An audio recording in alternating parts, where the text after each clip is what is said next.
Barnaby Jones. Starring Buddy Epson. Also starring Lee Merriweather. With guest stars Lois Nettleton, Richard O'Brien, Rennie Jarrett. Special guest star Ed Flanders. Tonight's episode, Death on Deposit.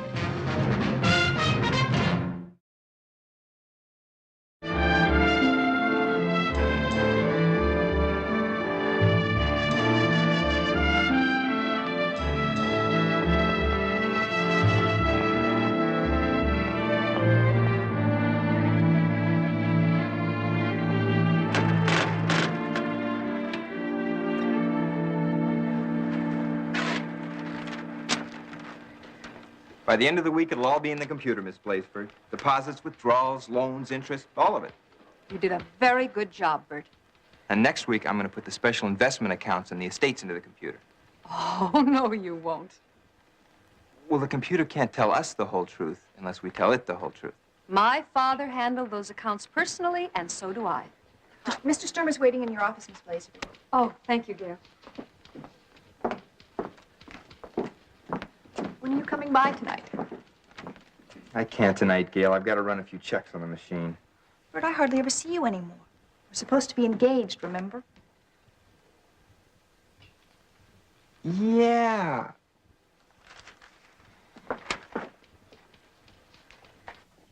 Good morning, Al. How can I help you? Well, I'll get right to the point. It's about my investment account. $522,448.36. Right to the penny. You know, I don't know how you keep so many numbers in your head. Numbers are my business. It's like cattle were yours. There are a lot of things about cattle I'll never understand. Well, I'll take a weight off your mind. I'm afraid I'm going to be moving my account. Oh, shush, now you'll do no such thing. What's the trouble? There's no trouble, Ellen. Not with you or the bank. It's just that I'm going to move into a retirement village closer to Los Angeles. Well, your money will be perfectly safe here. Has been for 40 years. I know that, Ellen. It's been here so long, I almost feel as though it's mine. You can always bank by mail, you know. I think I'd rather have it somewhere closer by. You know, Papa would turn over in his grave if he knew about this. I made up my mind, Ellen. I'm sorry. All right. I'll have the papers drawn up and a check made out, but I won't promise not to try to talk you out of it. I'll also want to sell off what's left of the ranch. You know. Can you handle that transaction for me? Certainly. Good. And I'll venture a guess you won't get that kind of service at an old big city bank.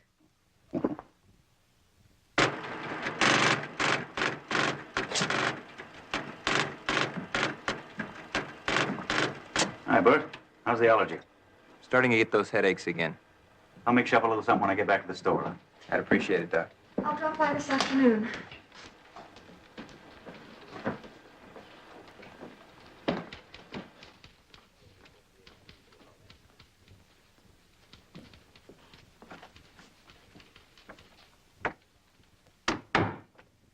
Don't frown, love. I'll give you lines. Al Sturmer is withdrawing his money. All of it? He's closing his account.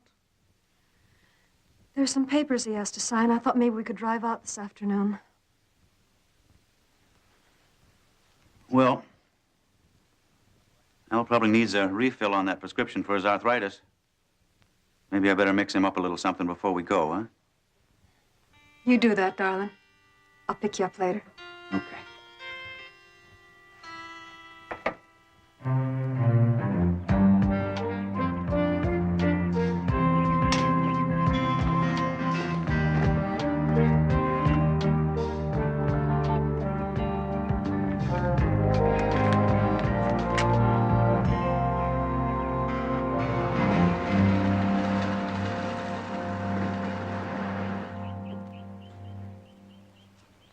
Hello, Doc. Ellen? Good afternoon. I brought the papers for you to sign. Say, that sure was fast. Just part of the service. Now, here's the receipt for the check, withdrawal form, limited power of attorney. That's for the sale of the property. You have to fill out a form for everything these days. Yeah. Just sign wherever it says signature. Oh, Al, I wish you wouldn't do this. Sure you don't want to reconsider? Nope. I've just got a feeling I should make a change, Ellen. Oh, by the way, Al, as long as I was coming out, I thought I'd bring you a refill for that prescription. Those other pills probably lost their potency by now. Thank you, Doc, but you know, I've given up taking those pills over a year ago. Weren't doing me any good, and you know, when a man gets to be 70, he gets used to just about anything, and well, I guess I'm just getting used to having arthritis.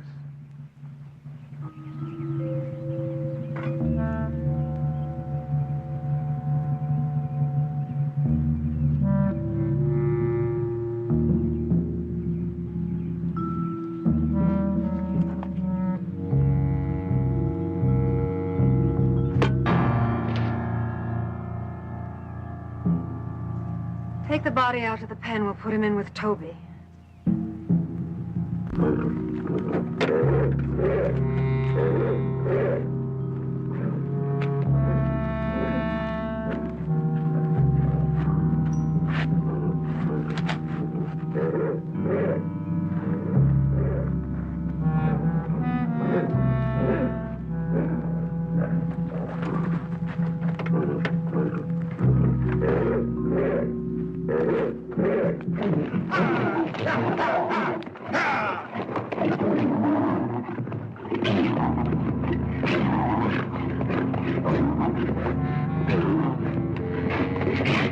It's not so much what I know, Mr. Jones. It's what I feel. They're little things, but they bother me. What little things, Mr. Sturmer? The way he died, for one thing. You see, Mr. Jones, my grandfather was a cattle breeder. And when he got older, he sold all of his stock, except his favorite, an old bull named Toby. That's the one that's mentioned in the coroner's accident summary? Yes.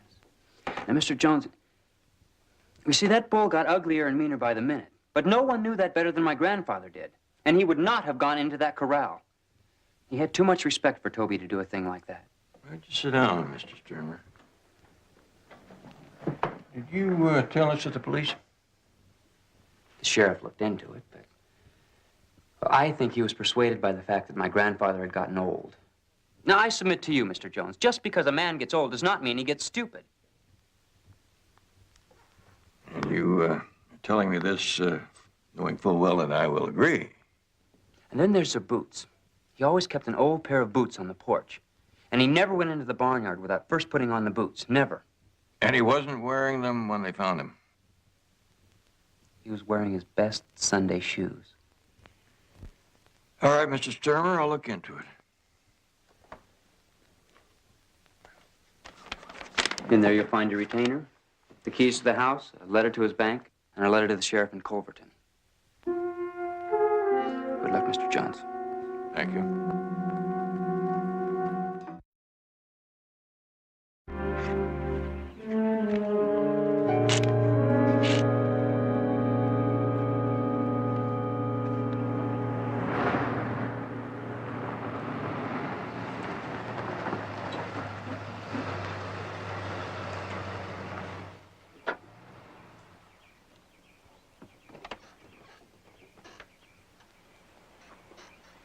Morning, Sheriff. You got business here, Mr. Jones. Barnaby Jones. I'm a private investigator. How'd you know I was here? Miss Minnie saw you pull in. She called Pauline. Pauline called my wife, and here I am. That's better than a burglar alarm. I don't know what you expect to find here, Mr. Jones. Neither do I. I couldn't find anything to warrant any further investigation.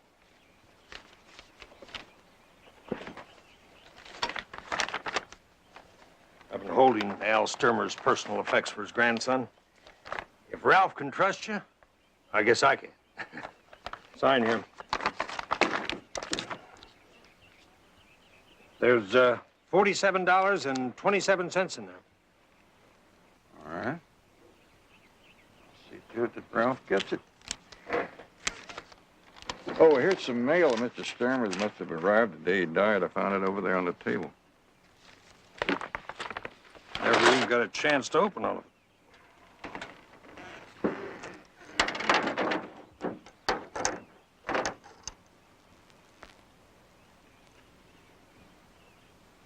You have these in his pocket? No, he must have been wearing them. We found them over in the corral. Why?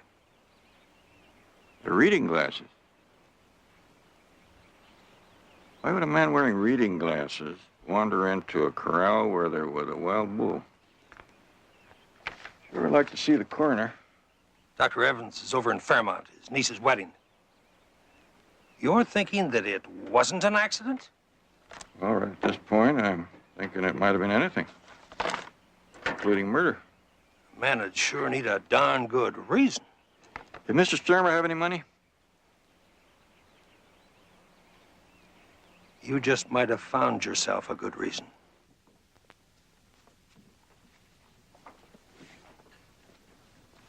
Oh, thanks, Gail. You're welcome. Whatever you want to know should be in here, Mr. Jones. Some of the things I want to know can't be reduced to figures. Alfred was a very old and dear friend. Oh, here it is. His balance was a little over $800. That, of course, will go to his grandson. $800? Is that all? If there's any question, his grandson is welcome to an audit anytime he likes. No, I'm just surprised, that's all. Would you put these back in the vault, Gail? Sure. Thank you.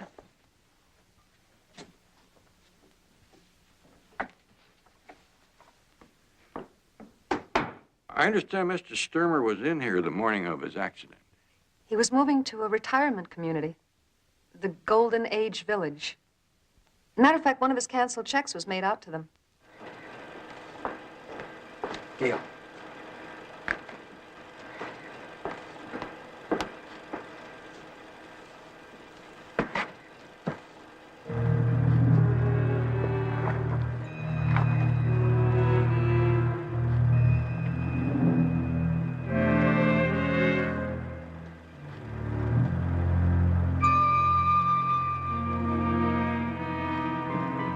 Those are Miss Blazeford's special investment accounts. Shh. I don't think you should do that. She can keep the books and the accounts. All I want is an accurate input from the machine. She's really gonna be mad. Just wait. She sees how easy and simple this will make her work. She'll love it. Probably even give me a raise.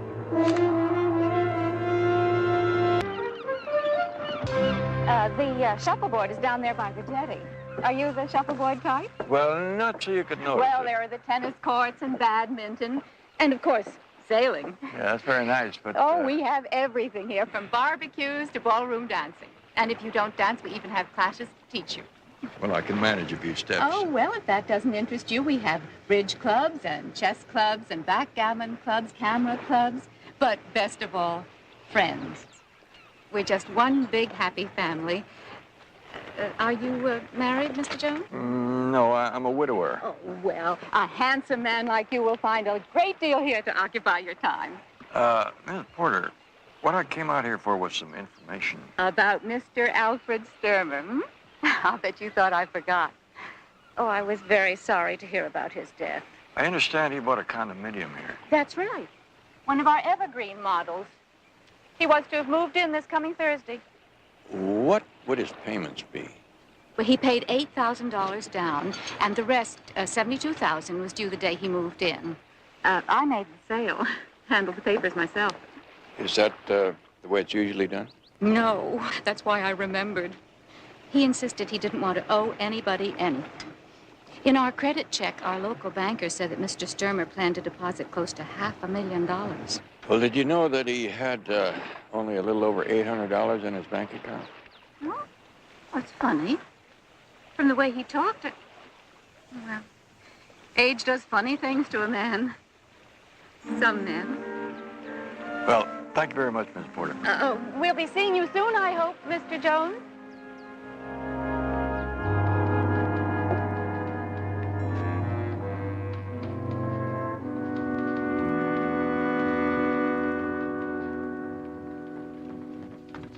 I'll put those back in the vault. Why are they out here? I'm sorry, Miss Blazeford. Bert was putting the accounts into the computer. After I distinctly told him... Gail, that young man of yours is not to be trusted. Where is he? I don't know. He had to go on an errand. I'll put these back.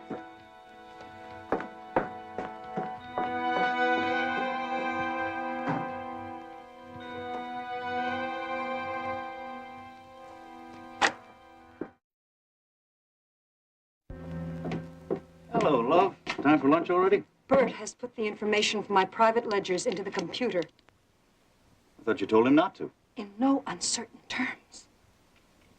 Well, Bert always was kind of headstrong, like his daddy, old Tommy Munson. Remember him? Doc, it's just a matter of somebody pushing the right buttons, and it's all there on a computer readout. Don't go working yourself into a tizzy. The important thing is you found out. We'll take care of it. And I figure it's time you and I took a little vacation. I can't, Doc. Not with things the way they are. We'll go to Europe, get married by a quaint little French priest in a quaint little French church. Soon, Doc. We'll do it soon. But for right now, what about Bert? Yeah, well, Bert's been working too hard lately. He's been having headaches, he told me. I'll fix him up a little something that'll settle his nerves. Calm him down. No more headaches. No more worries for you, love.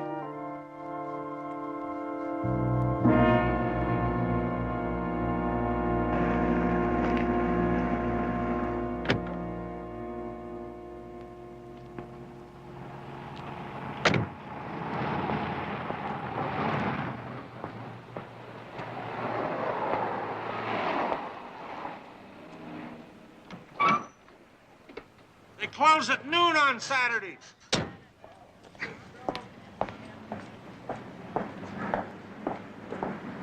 Hey, having any luck? Well, I got no answers yet, but a lot of interesting questions. Well, would you like to try some of them out on me? You seem to think that Al Sturmer had a lot of money, but all he had was $800 in the bank. Now, who told you that? Ellen Blazeford? Well, it's the absolute truth, then. Anybody in town will tell you if Ellen says so, you can stake your life on it. Where would I find Ellen Blazeford after banking hours? She lives in that big ranch house out on Mill Road. You pass by it on your way in from Sturmer's place. That's Bert Munson. He might be able to help you. Hey, Bert, you got a minute?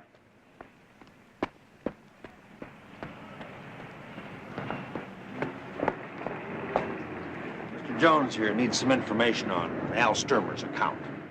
Oh, Miss Blazeford handled his account personally, but she's gone down to Los Angeles on business. Be back late tonight. Just want to ask a few questions. Yeah, as a matter of fact, so do I. But I've got an important date to meet Gail. Tomorrow's Sunday. If you'll meet me here at the bank about 8, we'll put all our questions to the computer. Good. Oh, Sheriff, did the coroner ever get back? Dr. Evans. As a matter of fact, I'm going to drop by there tonight for a game of checkers.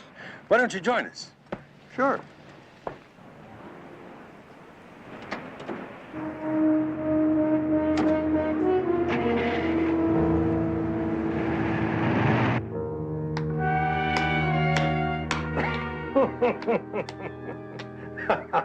You know, the way you play checkers, you should have been a second-story man instead of a county sheriff. How about you, Barnaby?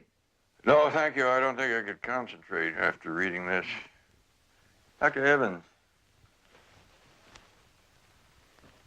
I find a couple of disturbing things in your original notes that do not appear in the accident summary. Disturbing? How? Well, your description of the blow that was the cause of death, blunt depressed posterior skull fracture 7 centimeters in diameter. That doesn't sound exactly like the type of injury that would have been inflicted by a rampaging bull. Oh, Mr. Jones, in an accident like this, it's difficult to determine exactly which injury was the true cause of death. And according to your report, the scalp area in the vicinity of the wound was impregnated by a white powder. Did you analyze the powder? Didn't have to. It was quicklime. There was a whole barrel of it up around the side of the house. I don't have to tell you, there's 100 uses for it around a country place. That's true, Doctor. But never around a corral, unless you want a dead animal.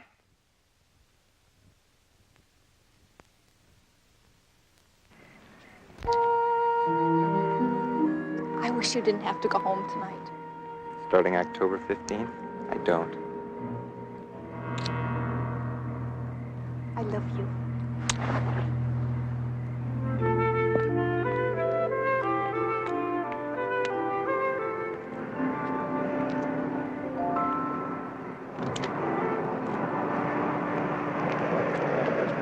Hey, Bert. Hey, hi, Doc. Hey, get in, will you? Ellen wants to talk to you. She's been going over her accounts.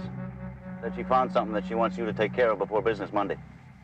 Oh, good. I wanted to talk to her, too.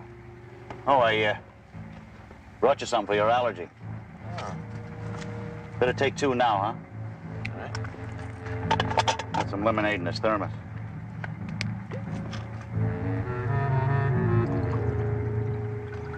Thanks. Where is she? Just relax, son. We'll be there before you know it.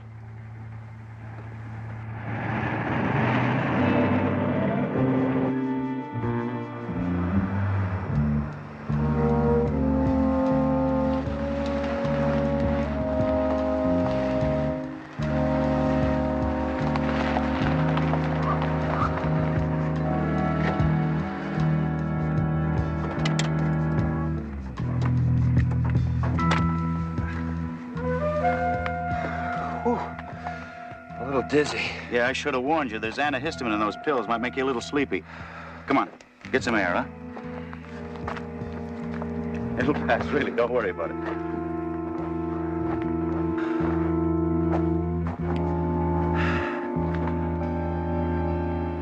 Miss Blazeford, what are we doing here? It's a surprise, Bert. A wedding present. This piece of land. I remember you saying that you liked it. How did you know about the wedding? No secrets in a small town. By the way, that darling girl of yours told me how you plan to surprise me. Put all my special investment accounts into that computer of yours. You're not angry? Of course not, silly. Provided it's as efficient as you say it is. Oh, it's all there. It's all on one reel of tape. Doc, I think I'm gonna be sick. Which reel of tape is it, Bert? Doc. How is it coded? Doc. How do I find that reel of tape, Bert? Bert!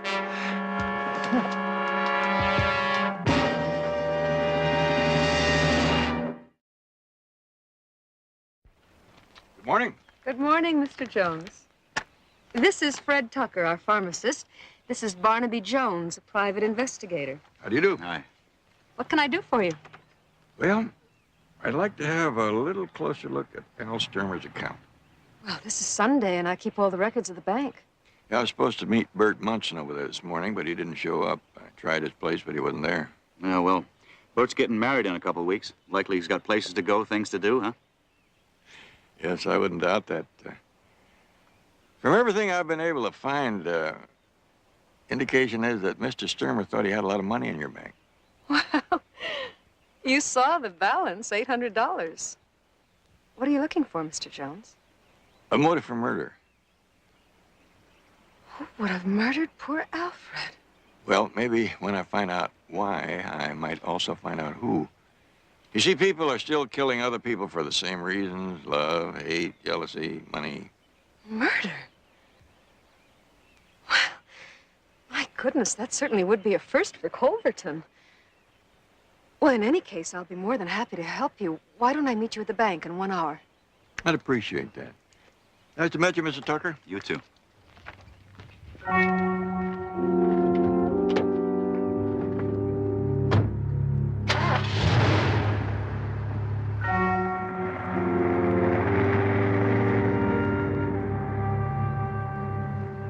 goodness. He's one loose end I'm afraid is going to give us a bit of trouble. Don't you worry, love. Mr. Jones gives us any trouble, I can whip up just the cure for you. You're too good to me, Doc. You're just too good to me.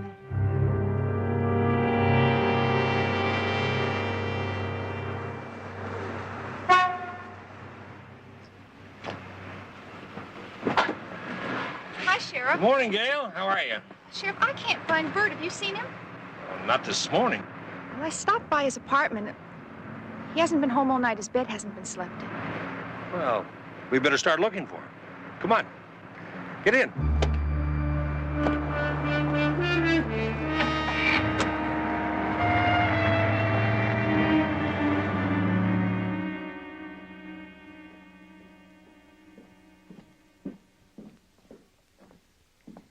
Mr. Jones, these records cover every transaction between Al Sturmer and the bank for the last 10 years. Do you need to go any further back from that? He made some rather heavy withdrawals over the last 4 years. And some sizable deposits. Mr. Sturmer was a very successful man. Big withdrawal. There's one for $151,000, $73,000. Altogether, they come to well over $500,000. I wonder what he did with all that money. Well, you never could tell what Alfred was up to. Could be he buried it someplace. You mind if I borrow these for a few days? I certainly do. They are the property of the bank. Well, I wonder if I could have copies. I saw a machine over there. Of course. Oh, could I make a collect call on your phone, please? Go right ahead. Thank you.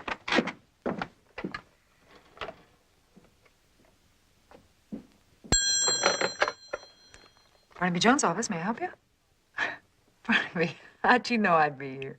Well, I knew you had a hair appointment on Saturday, so you would never have finished the quarterly reports and would have had to come in today to finish up before I got there on Monday. All right, now that I'm properly dazzled by your fancy footwork, what do you want? Well, this being your day off, I figured you might want to drive up here and give me a hand. Oh, you did you? All right. Give me a half an hour to finish up here and an hour to drive up there, all right? Fine, I'll see you then. I don't mean to rush you, Mr. Jones, but if that's all you need. That's all at the moment, thanks. Bert, are you in there? Excuse me.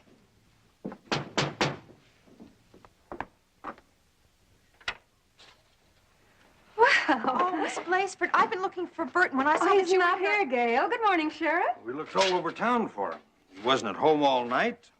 Nobody's seen him. Oh, well, I don't think there's anything to worry about. Maybe he just drove into Los Angeles for the day. He wouldn't do that without telling me. We were supposed to talk to the minister at 10:30. Well, he was supposed to meet me here at 8 this morning. Well, it's a little early to call it a disappearance, but it's not like Bert. He'd have left word with somebody. I agree. And when an officer of a bank disappears, people do conjure up all sorts of reasons. What are you suggesting? Nothing. Nothing at all. But I would like you to stay and run a few things through the computer for me. Just a precaution. I'm sure the sheriff will find Bert.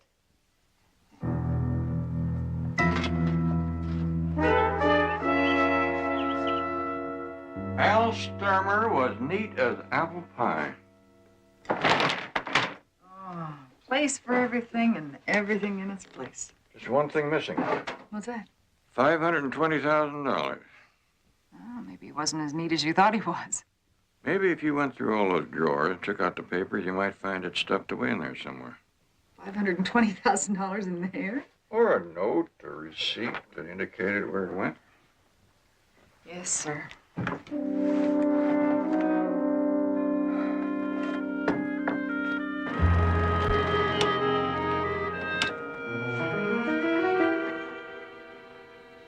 Well, there's nothing wrong here. You see, I just have an overactive imagination. Oh, you must be tired. Why don't we finish this up tomorrow? All right. Oh, Gail, that tape Bert made from the investment account ledgers, where did he put it? Well, it should be with the others. Oh, would you give it to me, please? I'll put it on the machine first thing in the morning. No, I'd like to have it now, just for safekeeping. But, Miss Blazeford, what could be safer than a bank vault? Don't argue with me, Gail. Give me the tape.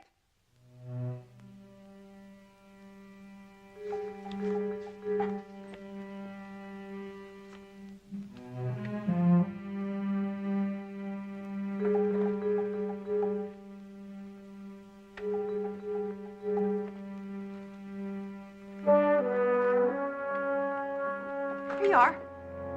Thanks. Would you lock up on your way out? Sure. Honey, don't worry about Bert. I'm sure he has a very good reason for not being here.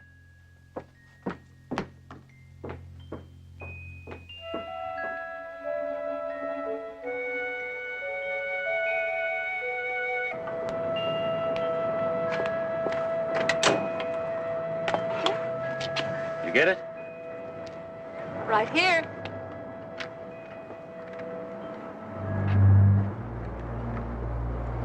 This is a brand new reel of tape. Box hasn't been opened yet.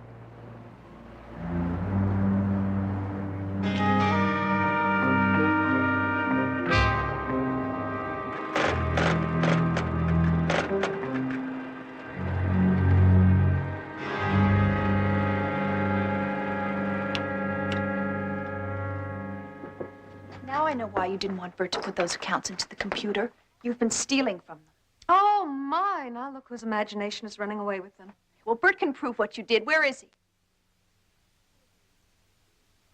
You know where he is, don't you? Yes, poor Bert. He absconded. Stole $2 million of the bank's money and ran away. That's a lie. Easy, girl. Of course, he'd never leave without planning for you to join him. Don't worry, love. We'll help. Take her to the back door. I'll drive my car around. Come on. Come on.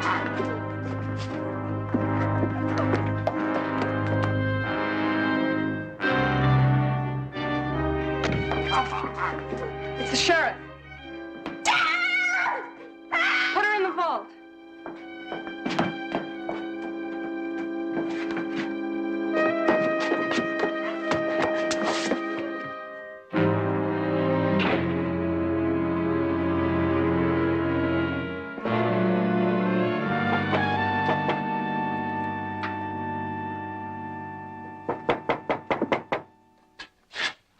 Oh, hello. What can I do for you, Sheriff? Gail's still here? No, she left about 20 minutes ago. You didn't find Bert, did you? How'd you know? Well, I've been going through the books, and I'll have to have a complete audit before I can know how bad it is, but it doesn't look good. Was it bad enough to put out an all-points bulletin to the Highway Patrol? I'm afraid so. Okay.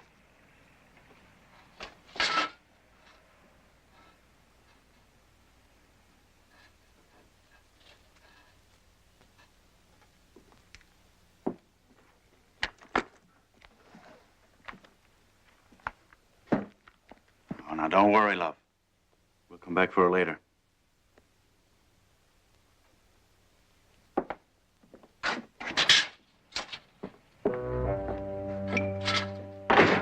Please.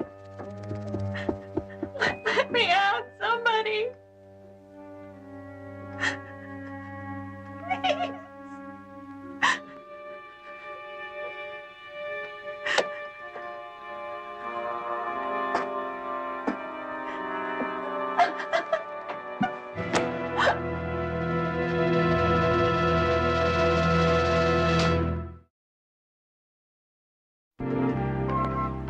Every withdrawal, every deposit is recorded right there in his ledger, except these, where he used a special bank withdrawal slip. Well, they are legal. I've used them myself. Doesn't it strike you as strange that he signed them all with the same pen? Well, the same kind of pen. Banks buy those by the gross. Did they all skip? Cheap pens, maybe? On the day that he died, Sturmer walked down to the mailbox, picked up the mail. And he walked back to the house, looking at the mail. And right about here, and somebody or something interrupted him. You tell me how you know that. Good. I found the mail right over there, partially open. Oh, that would explain for him wearing his reading glasses. Yeah, now the question is, what interrupted his attention to his mail? Eddie, would you write your name for me, please? Sure.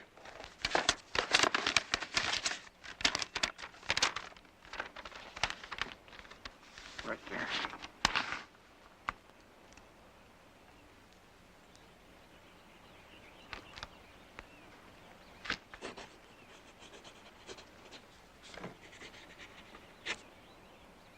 Do it again.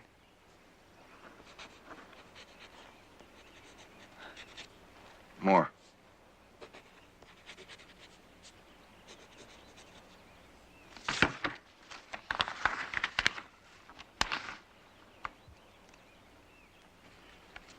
Skips are almost exactly alike. Do you think that these slips were all signed here? And what's more likely, all on the same day.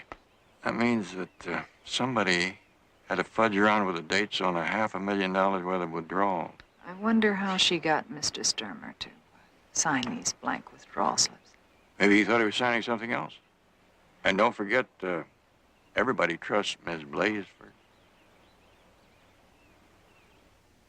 You know, we deserve a celebration.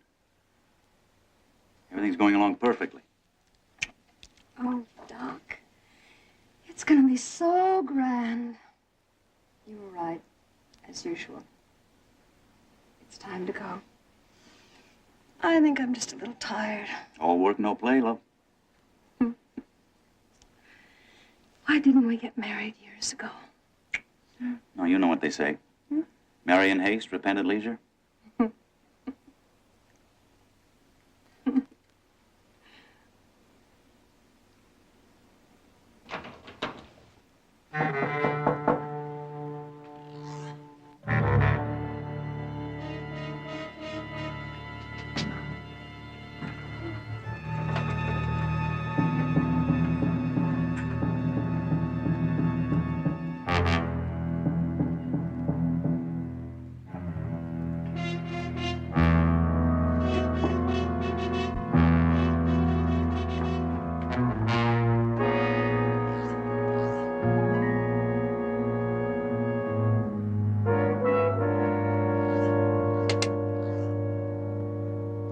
Looks like they're on their way down to the sheriff's office.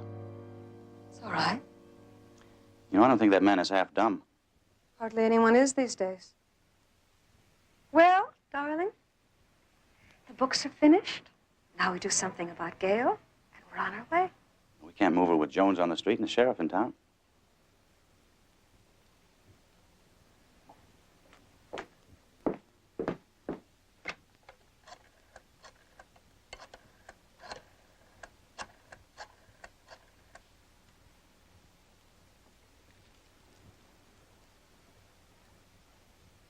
Hello, Sheriff. This is Ellen Blaisford. I was wondering if you could come out here to my place. I have something I'd like to show you. Fine. Oh, and if you run into Mr. Jones, would you bring him along with you? He is? Well, that's very convenient. Yes, it concerns Arthur Sturmer's estate. I may have an answer for you. All right, I'll expect you. Bye. You are a prize, sweetheart. You are a prize. Have you prepared for Gail?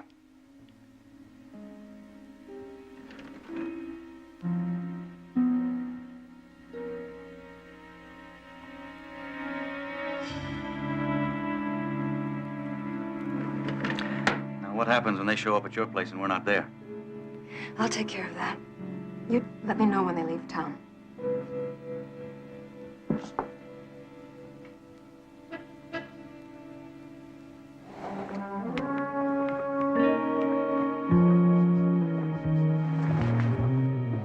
Might as well take my car. That's all right. We'll take this one. You know where she lives? Barnaby. I've been there. Barnaby. You drive. Barnaby, we were just... That's the trouble working with relatives. They don't know how to take orders.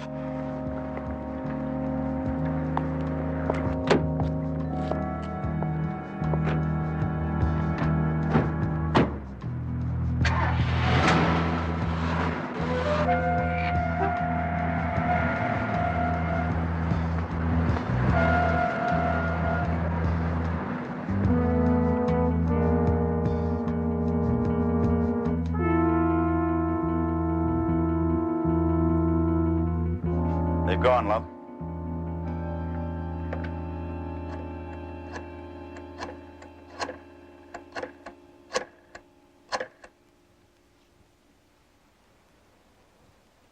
Hello? This is Ellen Blazeford. May I speak to the sheriff? Oh, that's too bad. Well, if he calls in, would you tell him that I had to go and pick up some information? And if I'm not at the house when he arrives, tell him just to wait. I should be back in a little while. Thank you. All right, Doc? Let's put the icing on the cake. Barnaby, can I ask you a question? Sure, why not? Well, we drove past her home on the way into town, and there was no one there. We didn't see her car on the road on the way back, so what's your question? Why are we going back? We're not. You're going to turn around right up here. Barnaby, why? I think somebody wanted to see us out of town. They have. Now we're going to find out why.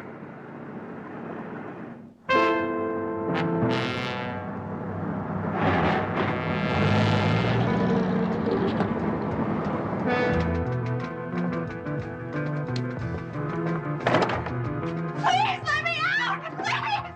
No! No, please don't! No, stop, please! No! Let me out of here! What are you doing to me? We're going to take you to see Bert, dear girl. You do want to see Bert, don't you? Where's Bert? What have you done to him? Stop it! Yes, stop it. You're only making it harder on yourself. No! No reason for you to feel any more pain than Bert did. You killed him! No!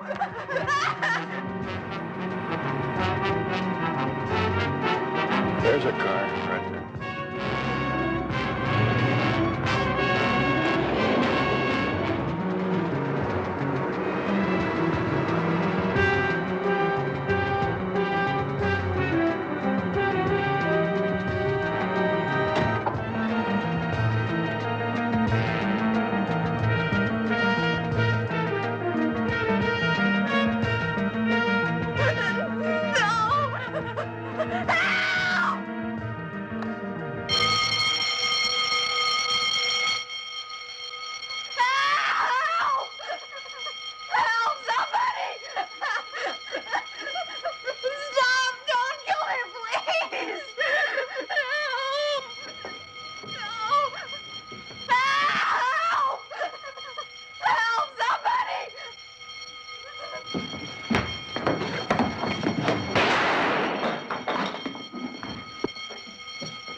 Drop the gun, Doc.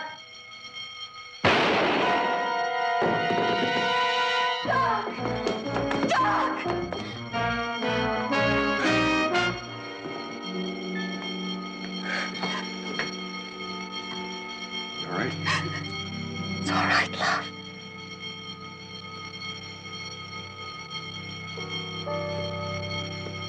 I told you we should have gone a long time ago. No, you wanted more, always more. I could have been content with a lot less. I always knew. Greed would be your downfall. Don't you agree, Mr. Jones? I guess I belonged in there somewhere.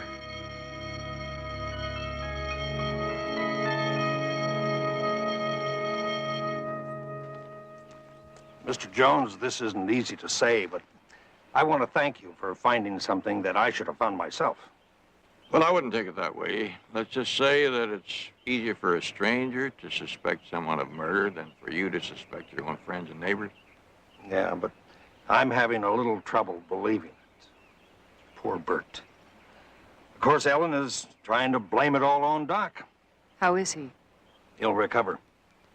But he's as crazy as a bedbug.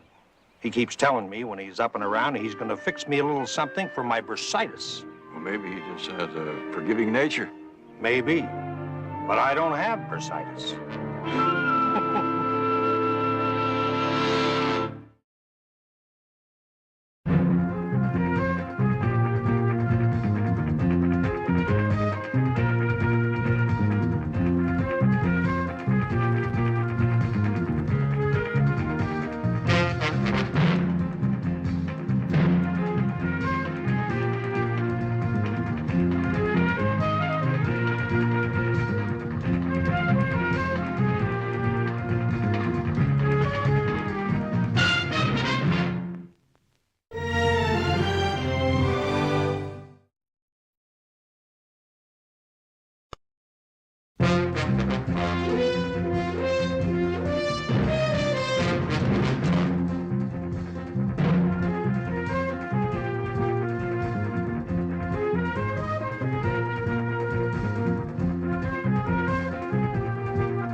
Barnaby Jones, starring Buddy Ebsen.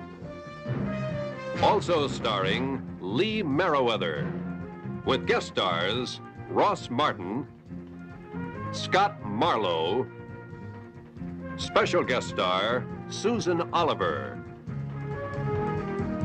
Tonight's episode, Friends Till Death.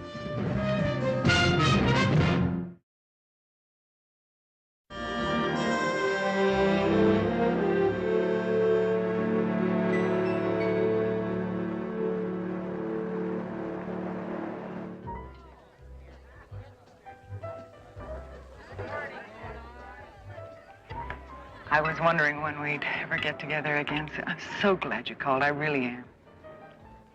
That was the one thing we swore we'd never do. Drift apart, remember? Which reminds me, I came across this the other day. I was doing some serious house cleaning. Wait till you see this. That's something? The 3 expatriates.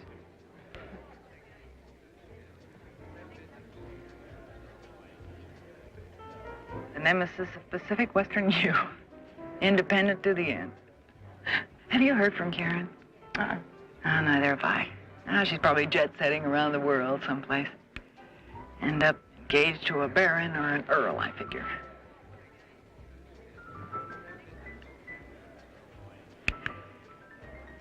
Sue, I kind of get the idea that, you didn't call me to talk over old times.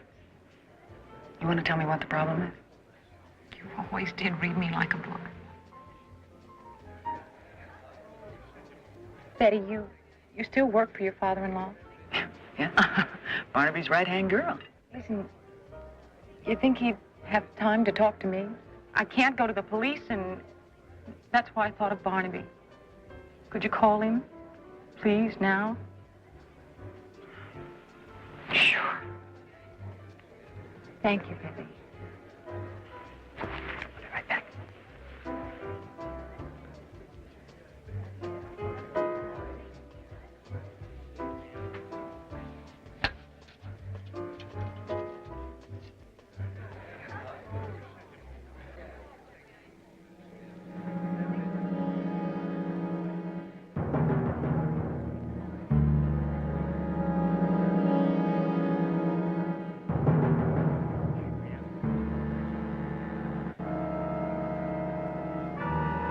Oh, Barnaby, I'm glad I caught you in.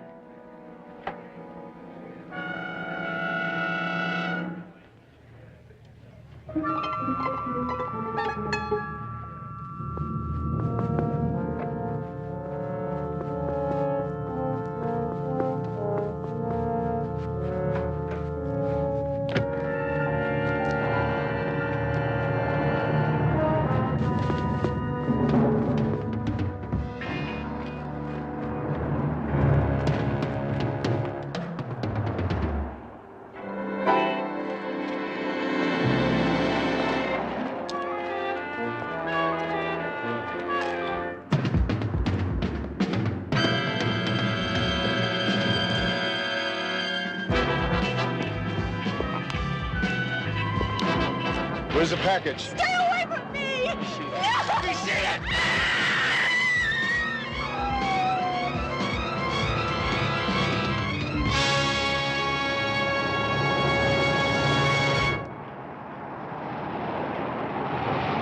Thank you, Lieutenant. Well, I'm not sure. But if we do go out, I'll leave a number. Thank you.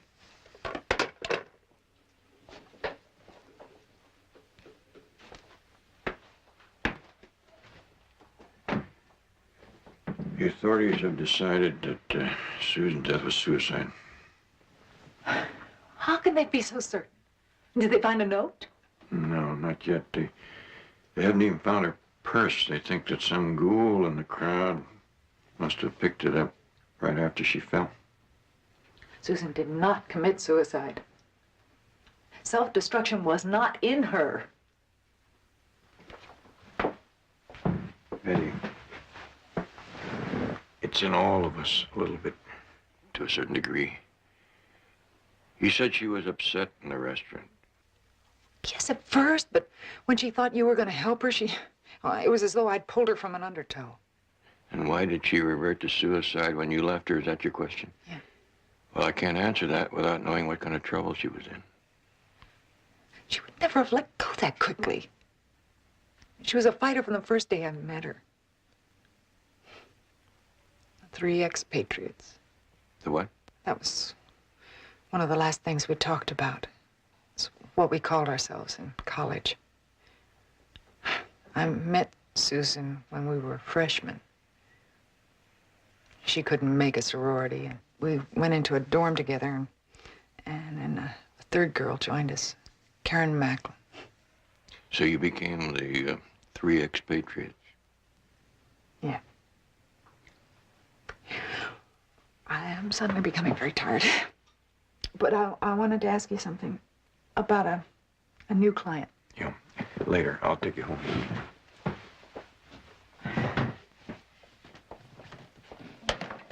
Barnaby, now listen. This new client, can't wait. It's, me. I want you to look into Susan's death. We'll talk after you've had some sleep. Now, please. Betty, I can understand how personal Susan's death is to you. It's personal to both of us, Barnaby. Barnaby, please. Her last act was to ask for your help. Now I'm asking. Please, will you look into her death?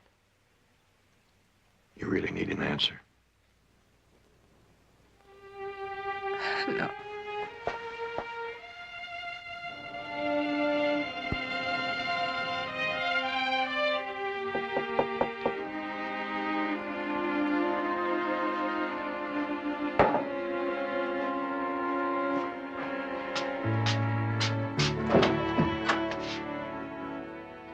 Karen.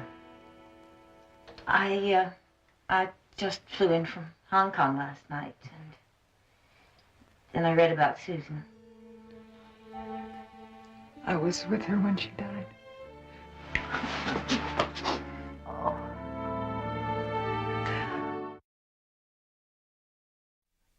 Three of us fighting the world.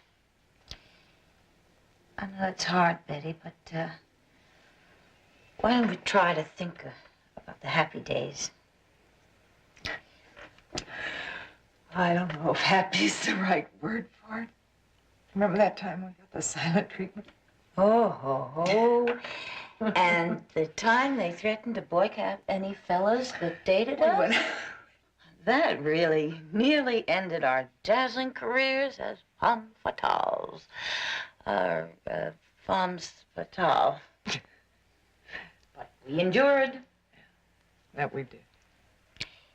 Graduation. And you got married. And Susan went to work at the clinic, and well... I wish you'd contacted me. I didn't expect an invitation to Biarritz or anything like that, but a postcard wouldn't have hurt, huh?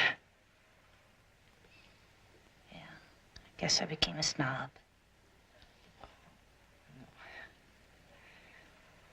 I'm just sorry that it was Susan's death that reunited us.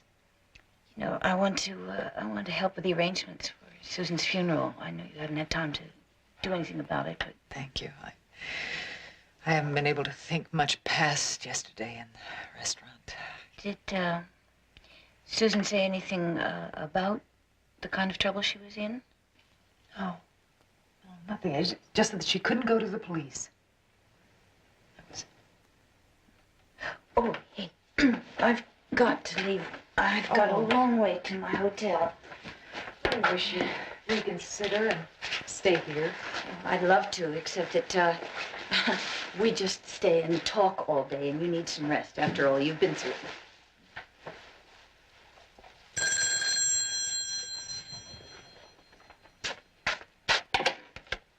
Hello?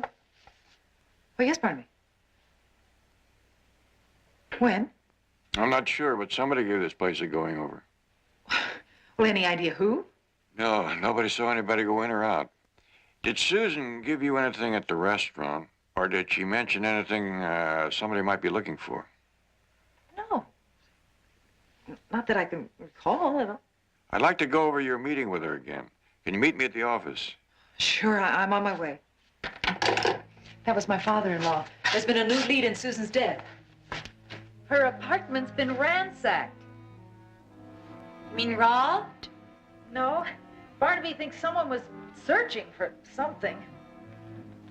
I don't understand. Well, he may have a clue. I don't know. We're going to talk about it anyway. Say, listen. Why don't you stay until I get back? Of course, I don't know how long I'm going to be. I'll call you later, huh?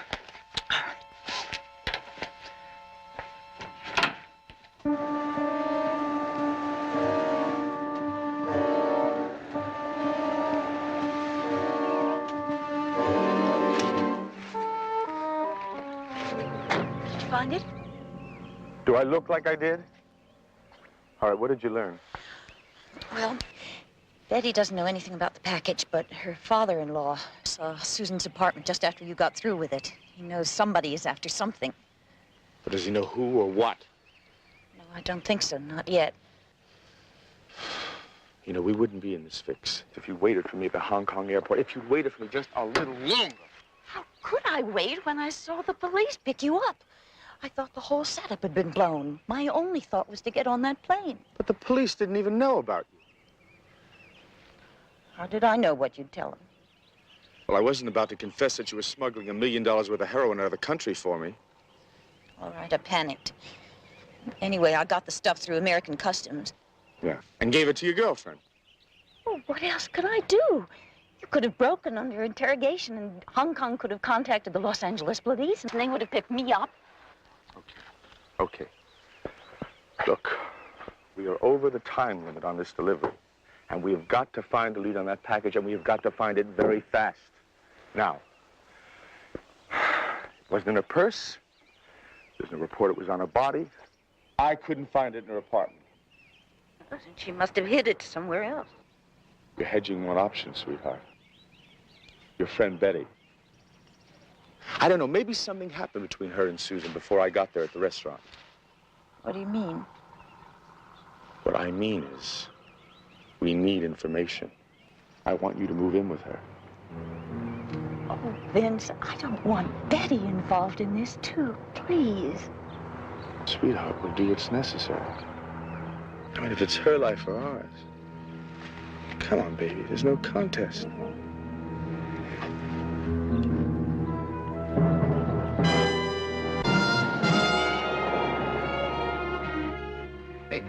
No, like I told him.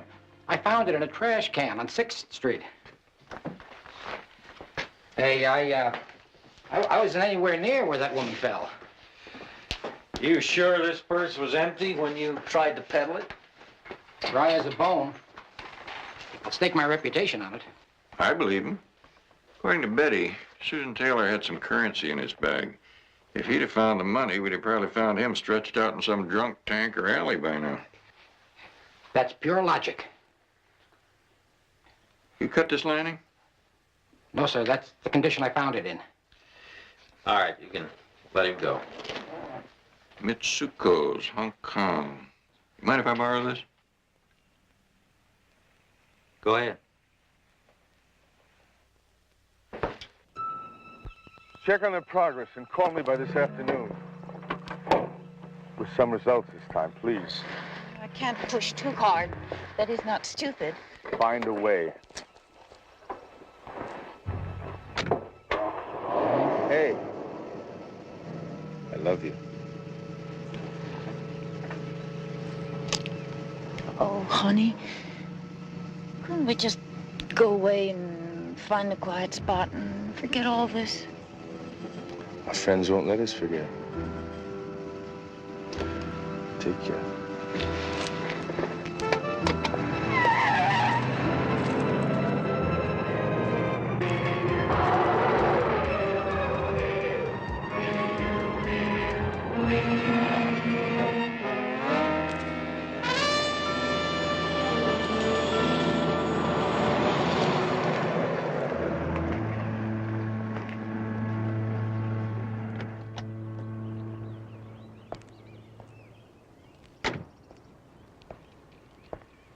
How are you, Vincent?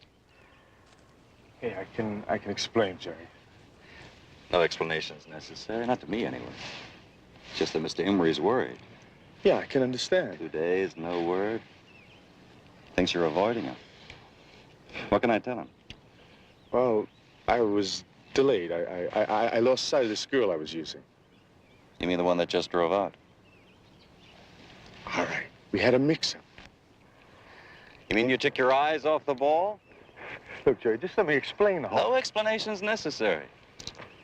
Just that in any ball game, you get only 3 strikes. You already got 2. You didn't show up at the meeting? Strike 1. We had to find you? Strike 2. Do you have the goods? Not, can you get them? Do you have them?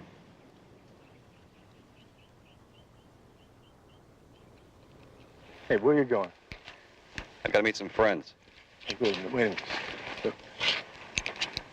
Give me a day's spread, huh? Ask Mr. Emery. You sure you can get the stuff by tomorrow? Absolutely. I give you my word. All right, I'll do my best. I'm going out on a limb doing this, Vincent. Don't let me down.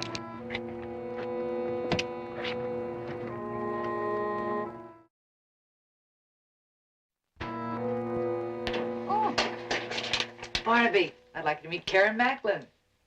The 3rd expatriate. Mr. Jones? Karen, it's a pleasure. Karen's going to stay with me during her visit.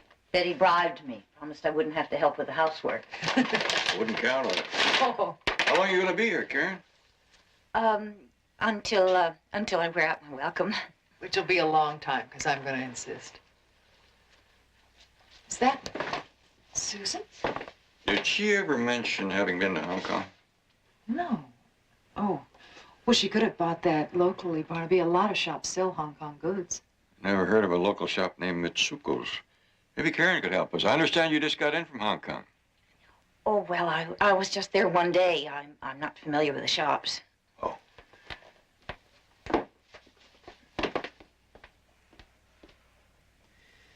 Well, whoever searched that purse certainly did a thorough job.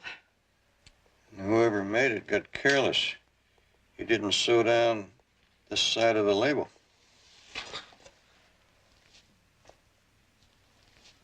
There's something behind it. Here.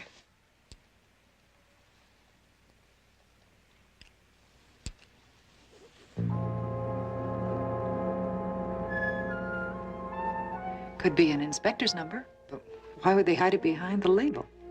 And why on plastic?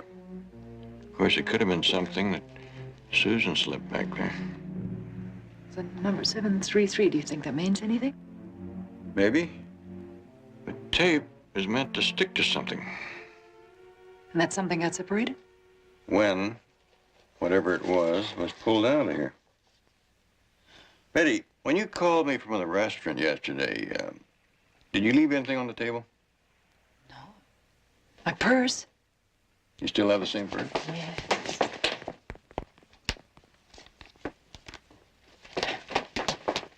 Here it is. You take anything out of it since yesterday? No, I didn't. There. That's everything. Anything new in here?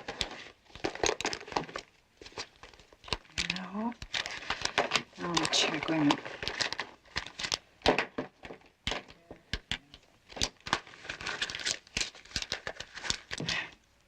My driver's license is expired. That's it. What now? Well, I think I better do a little more checking on Susan, what she was up to the last few days. Was there anything I can do to help? No, you just have a good reunion with Karen.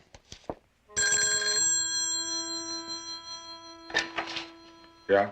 Jones is narrowing down on the goods. He found something in the purse that I gave Susan. What was it? A plastic label with the number 733, but not what it belonged to. But I think Jones is going to find our package for us. Oh, good. Let's just hope it's soon. Look, don't call me here anymore, Karen. I'm moving out. What's wrong? There's no time to explain. I'll be at the Elwood Apartments in Hollywood if you have to contact me. Goodbye.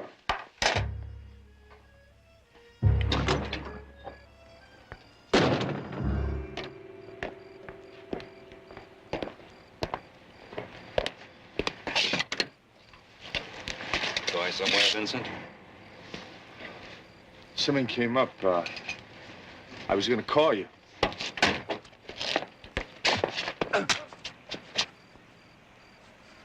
Mr. Emery!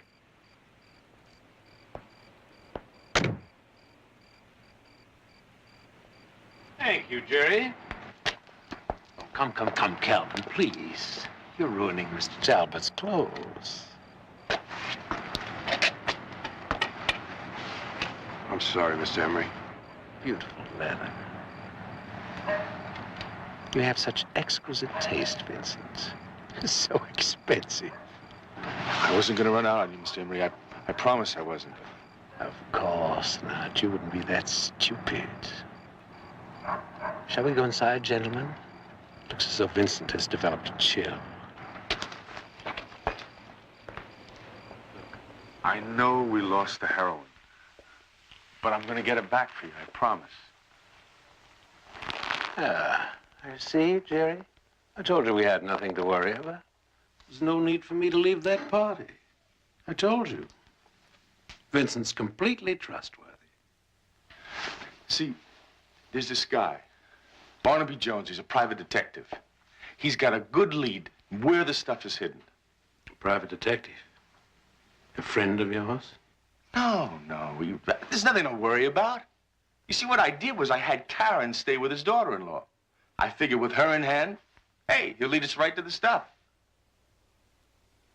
As a matter of fact, it's a very good plan. But in the face of how good a plan that is, it makes me wonder, where were you running tonight? I needed time.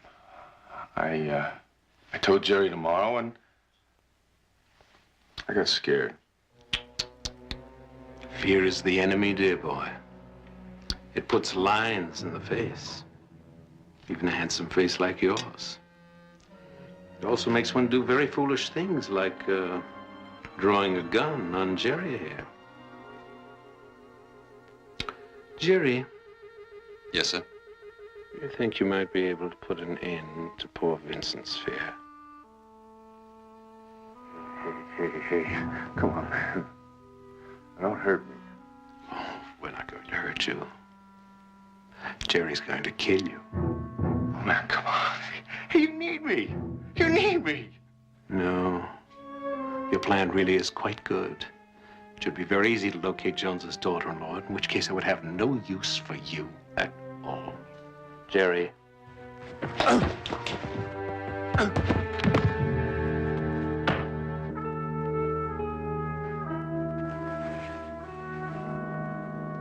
Jerry, in the future you must learn to be more careful.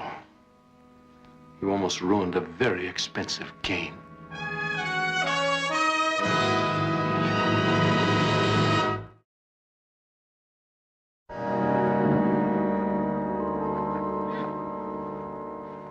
Is it complete inventory? That's it, Barnaby. No other effects on Susan Taylor's body or clothing. You wanted the autopsy report?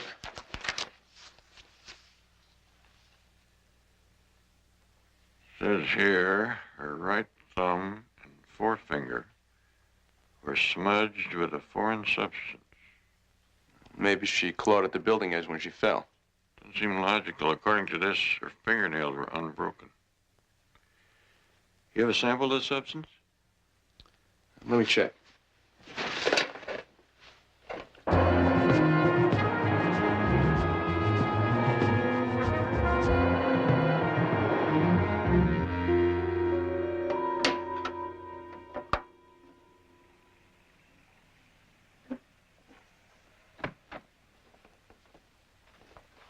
Any luck with that sample? Here's a breakdown. Red, yellow, black, iron oxide. Triethanolamine stearate. Of course. Carnauba wax, beeswax and shellac? All adds up. To what? Furniture polish? Eyelash polish. That box of mascara still in your purse? Yes. Here you go.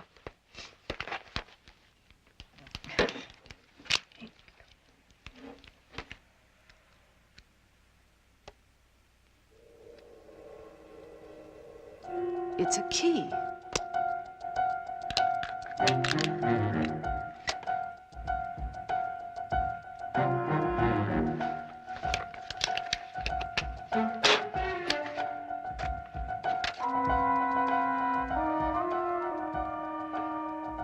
They seem to go together. Yes. It's a key 733, but a key to what?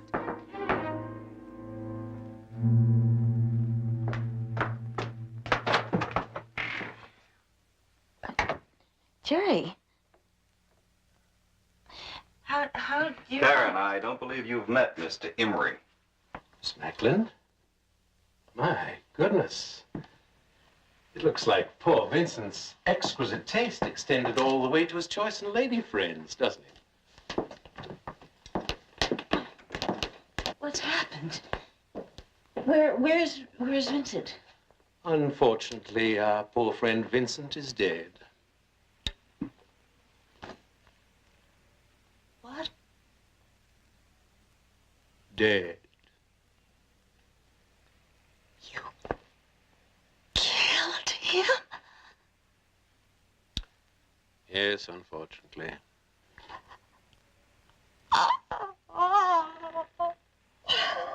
Young woman, I shouldn't waste any time crying over him. I'd worry instead about my own survival if I were you. Your young friend has placed you in a most precarious position. Miss Emery, she's not here. All right. Where's Mr. Jones? But he doesn't have anything to do with this. Miss Macklin. I shall caution you just one time. Your only value to me is as a means of access to Betty Jones and her father-in-law. Other than that, it's a pity. But you're worthless to me. Now, would you care to answer my question? She is at his office. She should be back any time.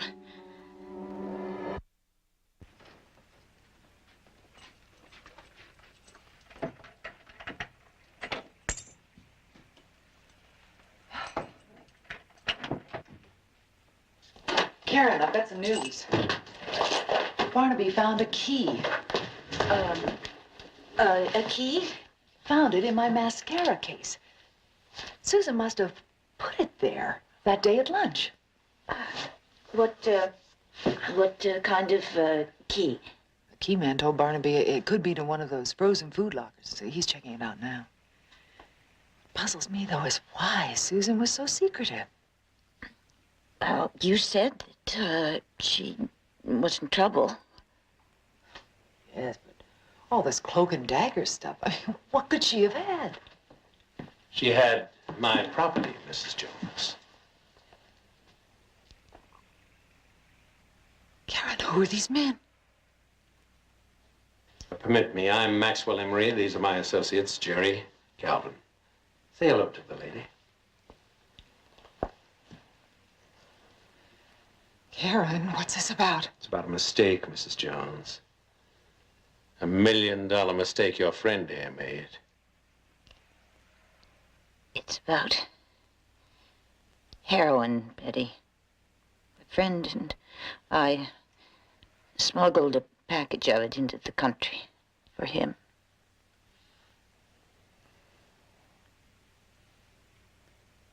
But Susan wouldn't have been involved in something like this. Unfortunately, she was, as we all are. Then, if you'd be good enough to sit down.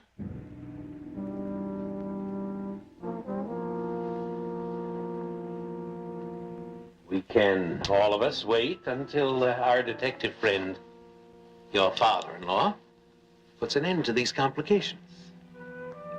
Barnaby? Yes, you did say he was on his way to pick up my package, did you not? Well, if he does find it, you can be sure he'll not turn it over to you. Then I'm afraid the future holds very little promise for either of you. I abhor harming anyone, I assure you, but man does what he has to do.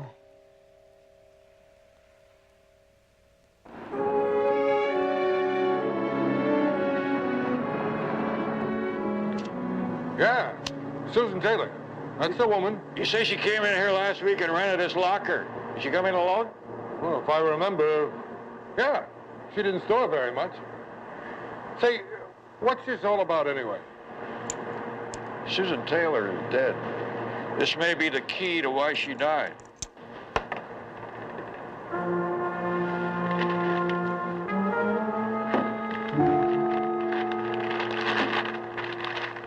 Well, what's so special about ordinary rib roast? Nothing. I was hoping for something a little less ordinary. Excuse me. Surely. Yeah.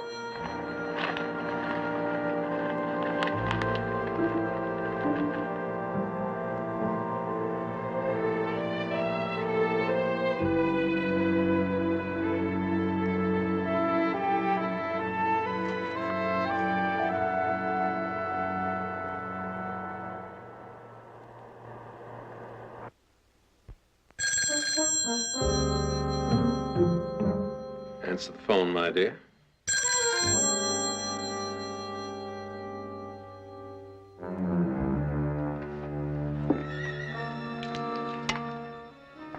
Hello? Betty? Well, I've got it. It's white and it's powdery, but it sure isn't snow. Barnaby, That's excellent news, Mr. Jones. You've found my heroine, have you? Who is this? That's not important, is it? What's more to the point is that I have your daughter-in-law. Now, since you have something that belongs to me, it would seem to behoove us to effect some reasonable exchange, wouldn't you say?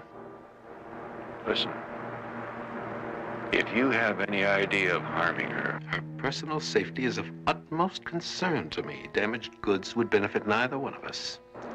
I take it you haven't mentioned the heroine to anyone else? No. Good.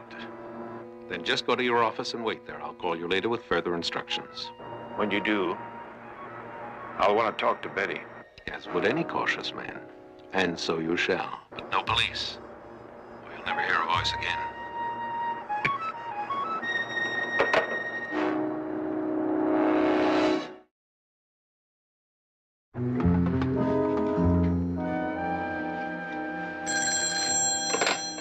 Jones.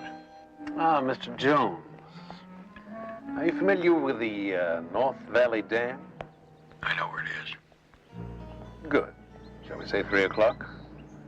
Bring the package. And again, no police. Is that understood? I'll be there. I want to speak to Betty.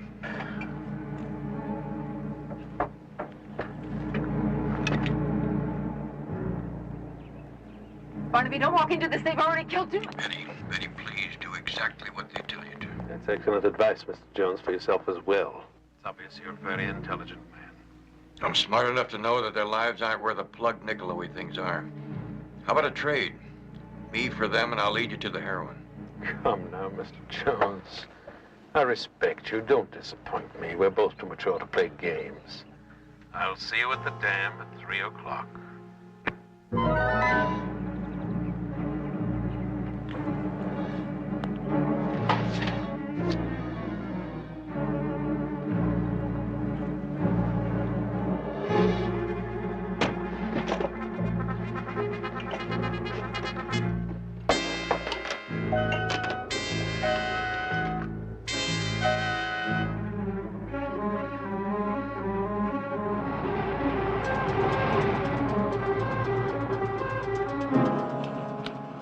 I trust those bonds aren't too tight. Shouldn't be much longer now. You'll let us go, won't you? Of course. Once I have my property, there'll be no further need for you. But you will need to leave the country. Yes. There are some rather nice watering places that should be lovely at this time of year. Not with 3 witnesses left behind. He has no intention of letting us live. It's a trap. Very astute. But I'm afraid your comment about my dilemma succeeded only in distressing your friend here.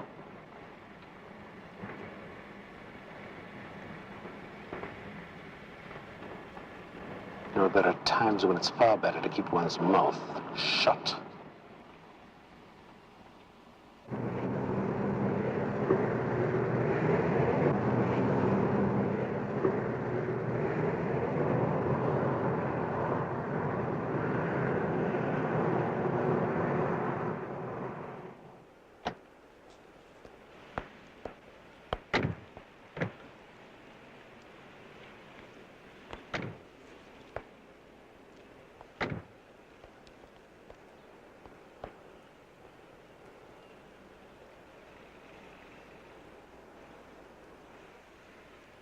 Karen, how in heaven's name did you get mixed up in all this anyway? I mean, you were the girl who had everything. Sure. And I went along for quite a while on looks and friends, till one day we were gone. Then Vince came along. Vince? When I was here visiting Susan last year, I took her to a party. That's where I met him. He was so strong and so handsome. It made me feel 19 again. It wasn't until later I discovered how he got all his money.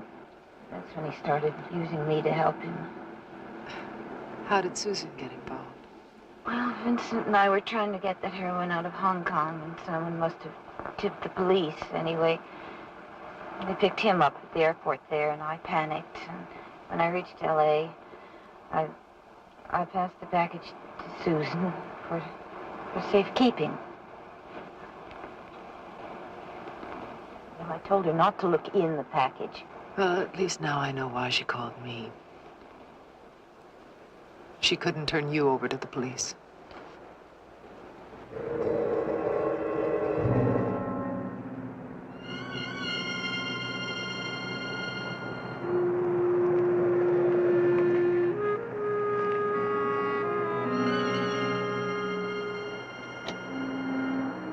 Well, gentlemen, shall we collect our things?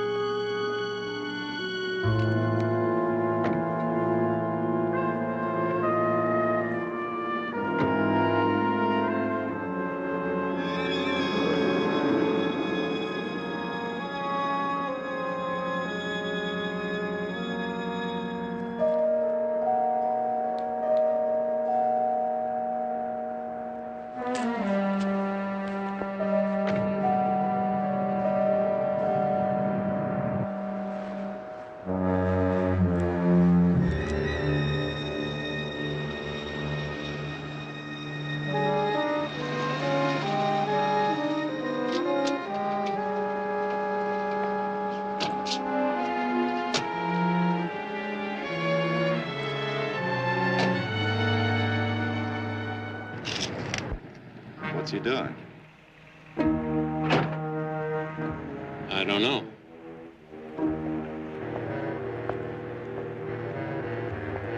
We're late. Took a little while to rig the dynamite. I'm afraid you have me at a disadvantage. That was my intention. An old horse trader once taught me that it's a good idea to get a close look at the goods before anything changes hands. Your heroin's on the front seat. There's 5 sticks of dynamite underneath it. Anybody except me that tries to open that car, the whole thing will go up in the air like a load of kindling in a high wind. Jerry, check that out.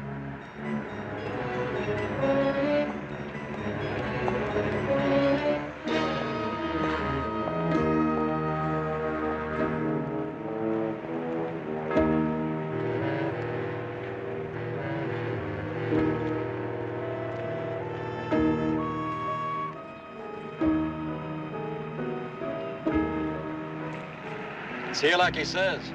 Got wires running to all the doors.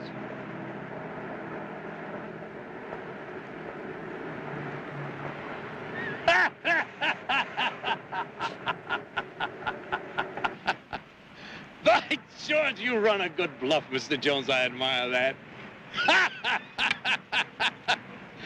Open the door, Jerry.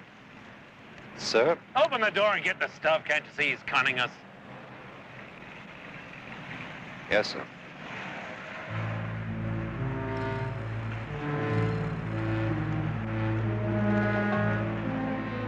Of course, if you're wrong, the heroin goes too. That leaves you with $1 million worth of dust. Open the door, Jerry.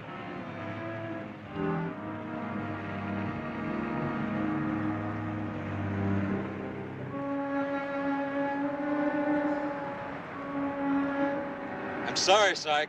I can't do it.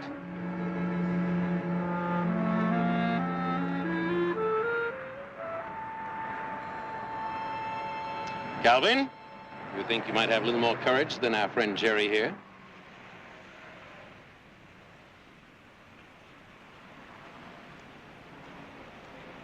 No. I don't think so. Why don't you do it yourself? Well, thank you. We've had more than enough dramatics for the afternoon. I take it you want the ladies freed first, is that it? You take it right. All right, Calvin, untie them. I don't think we have anything to fear from them. Now that we have Mr. Jones here. By George, that was your intent right from the start, wasn't it? I wager you play a marvelous game of chess. Only checkers. Betty, you take Karen. You get out of here. You think I'm leaving you here alone? I know what I'm doing. As soon as you're over that rise, I'll give him the heroin. Now, don't worry. Go on.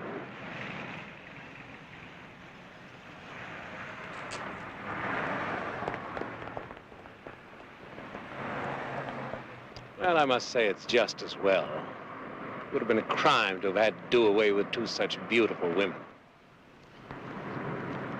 With your gentle instincts, it's too bad you're in this line of work. Thank you. Realize, of course, I'll have to keep you in their stead. There's no other insurance you've left me. I thought of that. Very noble of you. It's a most unusual trait in a man as shrewd as you are.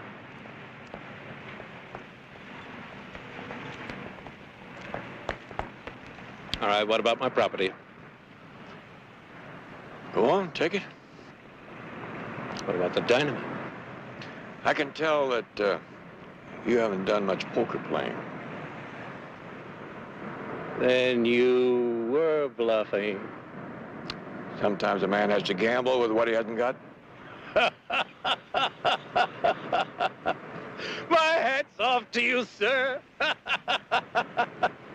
I must say it's a joy to deal with an equal. See, Jerry? I told you he was bluffing. Sorry, sir.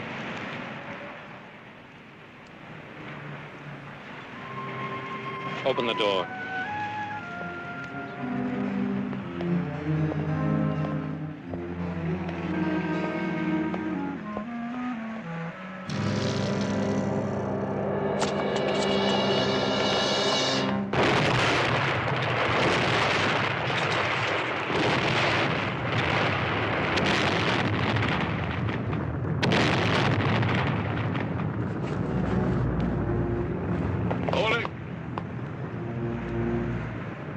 I don't want to have to shoot a man so equal.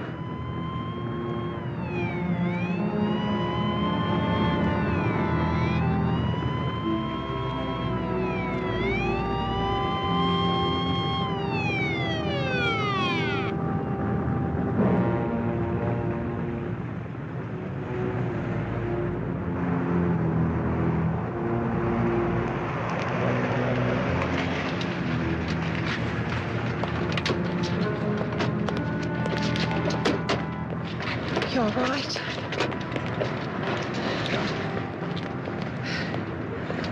Oh, Barnaby. In the station wagon. Let's just say I traded it on a prettier model.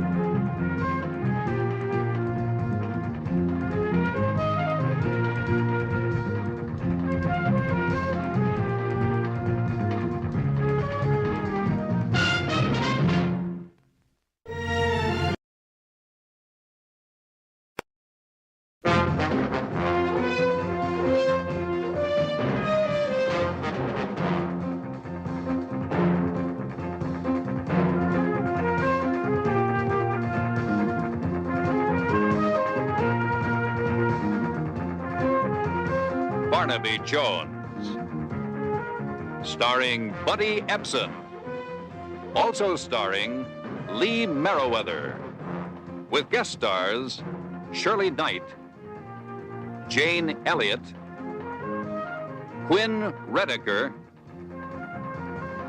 Joshua Bryant.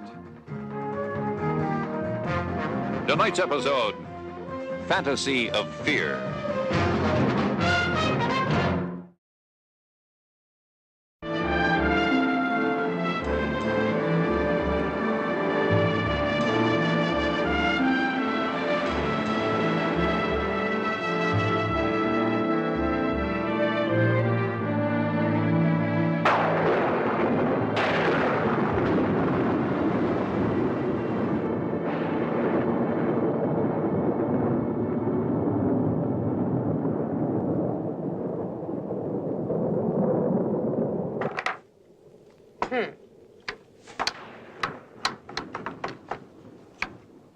I hate storms when I'm alone. Well, thanks a lot. You know what I mean. I wish Vincent were home. Oh, look, why don't we call it a game? Your heart's not in it. It's like taking candy from a baby. Oh, I'm sorry. You know me. I only open my mouth to change feet. It's all right. I'm going to have to learn to live with thunderstorms, words that hurt. Don't start to brood, Kay. Won't bring Sandy back, and we don't want you sent away again. It'll take some time. Time's up. We all gave you a year with those high-priced shrinks. Now it's time you rejoined the human race, my friend. I'm trying, Anne. Kay, you've got everything. You have enough money to carpet the ocean from here to Hawaii. You have a beautiful man who loves you. All right, you're a rotten backgammon player, but you're a wonderful neighbor, and those are very hard to come by. So shape up and stick around. I'm still here. Look, you want to spend the night at my house? I'm dying to know if I snore. No, I'm going to call Vincent, say goodnight, and then I'm going to bed. Okay. And I would offer to help you clean up, but you're the only person I know who can afford disposable Dresden. Do you want a flashlight? It's so dark. My dear, when you have walked home from as many blind dates as I have, night and dark are the safest places there are. Good night.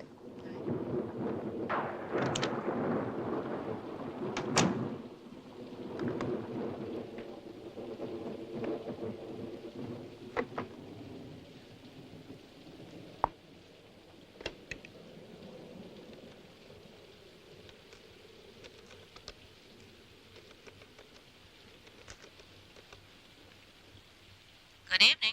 Phoenix Graybriar. Hello, this is Mrs. Vincent Lewiston calling from Los Angeles. Would you ring my husband's room, please? Just a moment, please.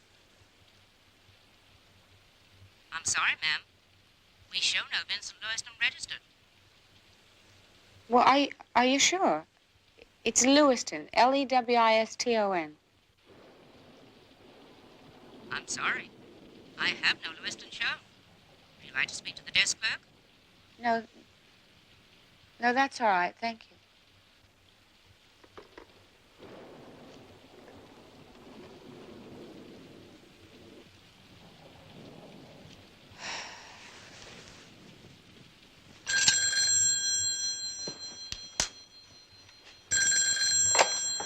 Hello? Mommy? Who's this? Mommy, is that you, Mommy? I'm afraid you have the wrong number. I only had one dime left. Mommy said to call when I get out of the show. I don't have any more money. Don't cry. Please, don't cry. Where are you? The Colony Theater. Now I've got to walk home in the dark. No, dear, don't do that. Just give me your number, and I'll call your mother for you. Hello? Did you hear... Hello?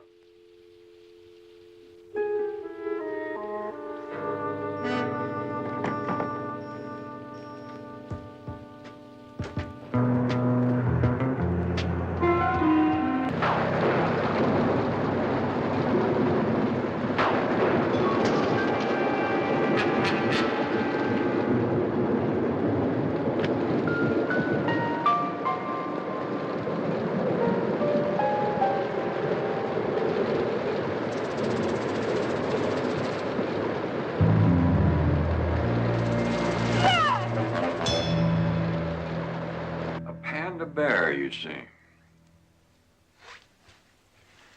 How long was it before you went back to the car? Half an hour.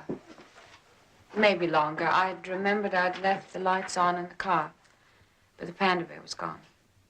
Could the panda bear have been stored somewhere where neighborhood kids might have found it and dragged it out to play with it? No.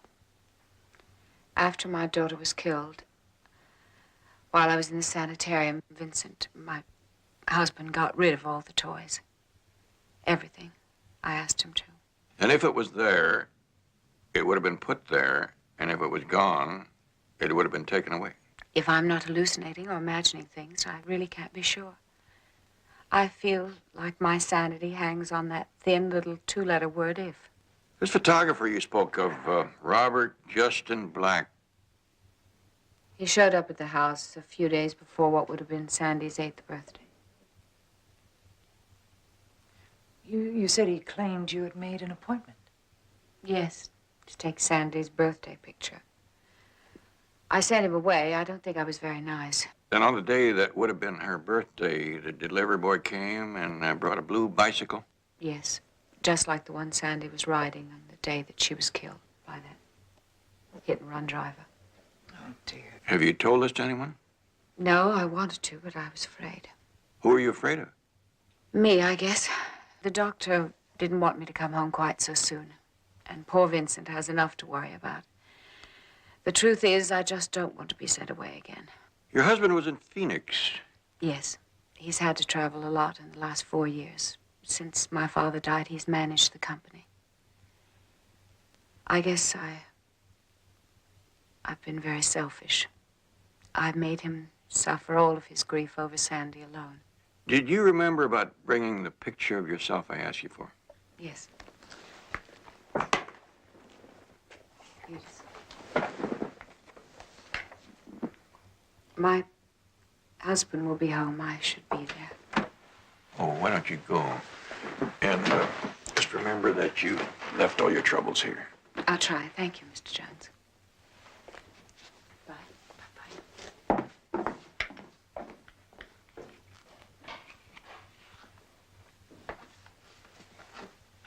Betty, why don't you start checking into the appointment record of that photographer? I'll see what I can do about clearing up this bicycle business. Do you think it really happened? I mean, the way she told it. Well, I'm certain of one thing. She believes it did.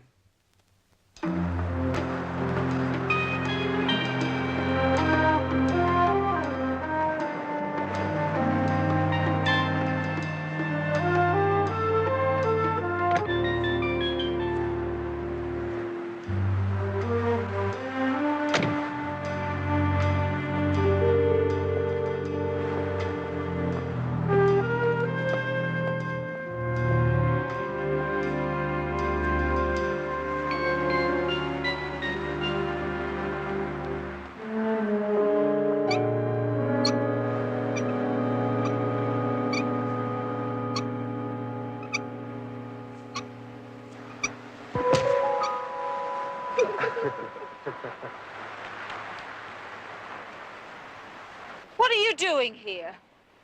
Please don't call the sheriff, ma'am. Don't call him again. Then what are you doing here? You have no business here. Go away. All of you, please. Just go away.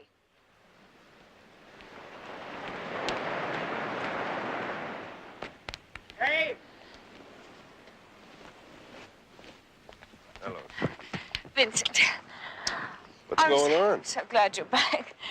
Oh, it's those kids. I wish they'd find some other stretch of beach to find themselves on. Honey, kids are going to be kids. If you're going to let them bother you, they're going to make a whole career out of it. How's everything else, all right? Fine. Good. Heard you had some rain last night. I tried to call you at your hotel. They said you weren't registered. Oh, how do you like that? Wonder how many other calls I missed. Some mix-up, I guess. Hey, I tell you what. I'll get changed and get out of my corporate tie, and we'll go for a walk on the beach.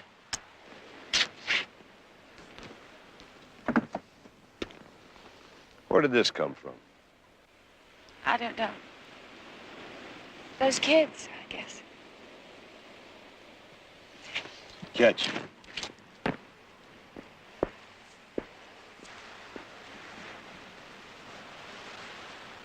A bicycle just like this one. Well, that's not what I said. I said this is the bike. Yeah, I know you did. I just wanted to be sure you remembered exactly. Oh, I remember exactly. I had to call all over town to get a blue one. It had to be blue, she said. Why did she want a blue one? Well, she said that her daughter, Sandy, had to have a blue one. When I was a kid, color didn't mean anything, as long as it had two wheels. What's this all about, anyway, Mr. Jones, Barnaby Jones. Well, I think somebody's trying to play a practical joke on some friends of mine. I just want to be sure. Did this lady... Mrs. Lewis. I got her address right here on the delivery slip. She said to deliver it and that her husband would pay us when we got there, COD. That's not the way it worked out. Some people. I mean, I sent Eddie with our truck way out to Culver City to get it, right? And then he made a special trip way out to Malibu. And when he gets there, she jumps all over him, accuses him of playing some kind of a sick joke on her, and demands that he return it. And there it sits. Well, I think I can explain part of it. This lady ever been in the shop? It's a practical joke, all right. And it's still on me. Yeah, that's her, Mrs. Lewiston. You say this lady's a friend of yours, mister? Well, you better see that she gets help. Because she's just plain crazy.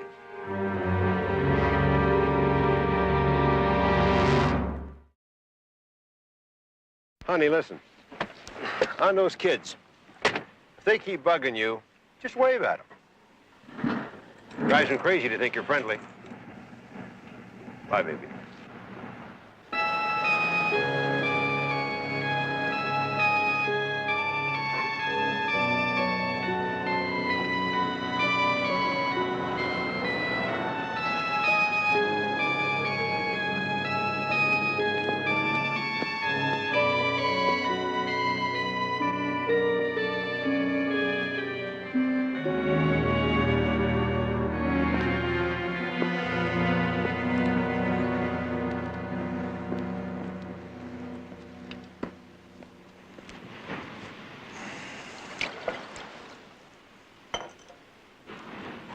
Let's see now. Did I or didn't I? Can't be too safe.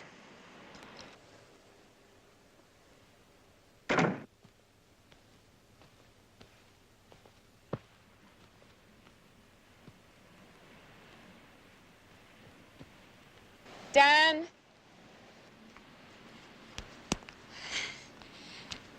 Dan, what are you doing here? Morning.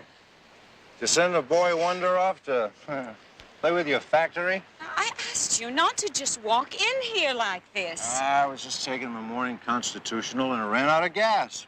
Always keep a light in the bar, coast to the coast. I don't care how many other houses you walk into and out of around here, but I prefer you came here when you were invited. Now, why don't you take your Bloody Mary and go? Married me, you wouldn't be left alone here all the time, like some piece of driftwood. You know, not being married to you is a blessing that grows brighter with every year. Now, come on, shoot. Go on.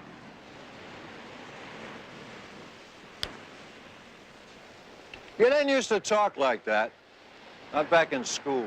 Summers out on Bar Harbor, necking on Scudic Point.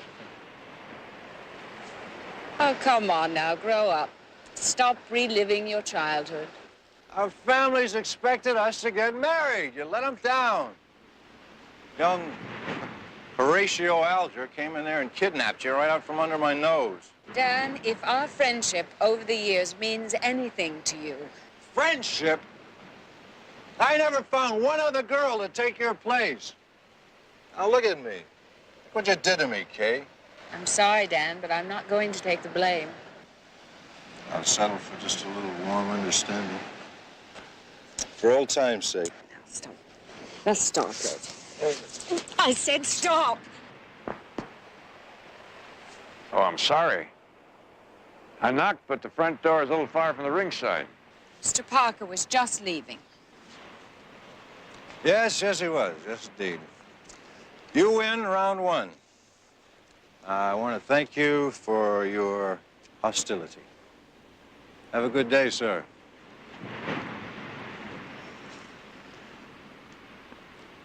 From the look of him, he won't be on his feet for round two. Dan Parker, one of our resident bottle babies. He does have his first feeding early, doesn't he? Well, what's the verdict, Dr. Jones?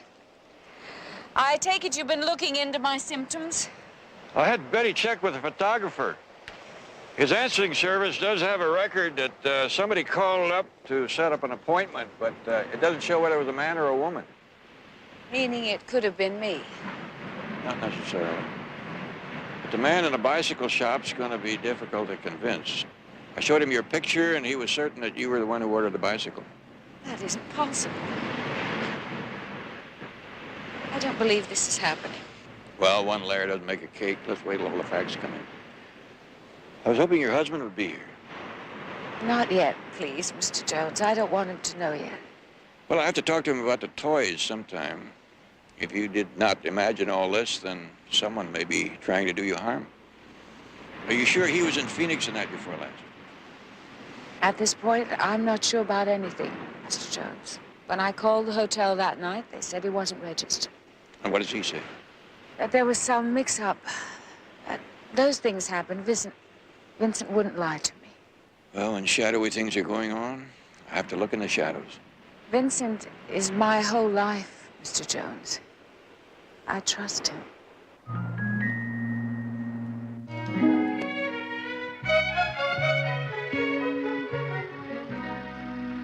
Cut. All right, set up this package shot. That was fine, Doreen. The point is, you see, we not only have to convince the ladies out there that they get a Bermuda tan in every bottle, but they get a body like that to boot. I'm sorry to interrupt your work. Oh, interrupt me at work, but never at play. What's on your mind? I don't quite know how to ask this. Try putting it in the form of a question.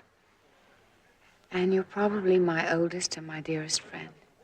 Well, that's very flattering to me, but it doesn't speak very highly for you. Did you and Vincent have a row? No, nothing like that. Too bad. I was ready to take his side. And I was away a long time. Well, I guess when they put you in a room with no knob on your side of the door, it seems like a long time. Long enough, maybe, for Vincent to get interested in someone else. Vincent? I'll tell you what you're talking about. I'm a very close neighbor with two all-seeing eyes separated by a very nosy nose. And you want to know if I saw any fun and frolic going on at your house with strange females while you were in the shrink tank. Am I right? You have such a warm, compassionate way of putting things, Anne. Well, you don't need warmth or compassion. You need a good spanking. Maybe. Look, Kay. All men are dogs. But Vincent is strictly a one-woman dog, believe me. I tried to seduce him a couple of times myself, once with a chocolate layer cake, and the other time with my noodle casserole, and those are my two best shots. And all he talked about were you and business. And I think you had it over business at least 2-to-1. Well, I just thought... That's your problem. You imagine things. Ready to go, Miss Danvers. Oh, look, I've got to go before Miss Suntan fries herself underneath those lights. Thanks, you're a treasure. You really are. Oh, don't tell me. Tell Long John Silver in case he's still looking for treasure. Thanks. I said no. Now let me go. Well, Mr. Parker, doesn't seem to be your day for girls. Well, the day's young. I shall cast my net elsewhere. Sit down. Join me in a touch of social anesthetic. Thank you, but the sea air is intoxicating enough for me. Hemingway daiquiri. Rum over ice with just a breath of lime. It's like they're cheating you on the lime. An acute observation, Mr. Jones, Barnaby Jones. You here to chastise me for that innocent little sparring with Kay which you observed this morning? No, just curious as to why you wanted to hurt Mrs. Lewiston. Hurt? Dear Kay inflicted the unkindest cut of all 10 years ago when she married that shining tower of ambition. Lewiston seemed well suited. She has yet to reap the full grief of her folly. I think Mrs. Lewiston has had her share of unhappiness. One of these days, I'm gonna straighten up to new heights of respectability. She'll weep for the mistakes she made. The sheriff might be interested in hearing your plans for self-improvement. If you're making a point, don't just whittle away at it. Mr. Parker, you have a record of 3 arrests for beating up on women. Little misunderstandings. No charges were ever filed. Maybe the ladies were paid for their bruises. That keeps it private, but nonetheless painful. As you say, private. My private life is my own business. Your private life seems to have been a history of getting your own way or hurting someone. My only concern is what punishment you feel Mrs. Lewiston deserves. Look, Jones, I don't know whether you're a doctor or lawyer or what you are. Friend. Well, you're not on my list.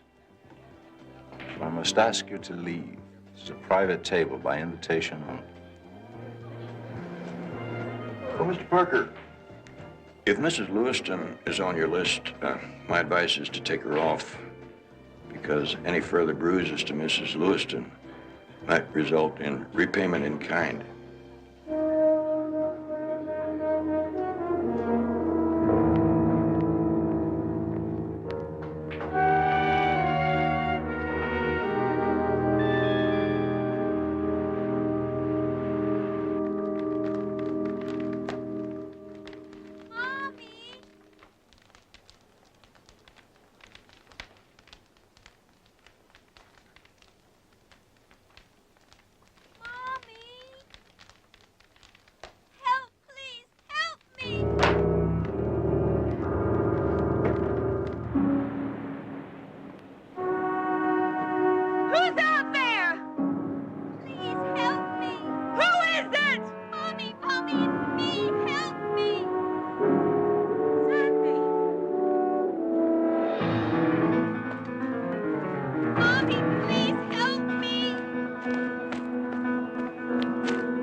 What are you doing here?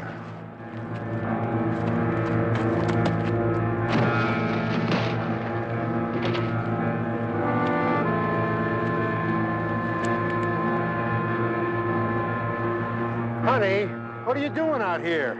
I come home and the door's standing wide open. You're not in the house. What?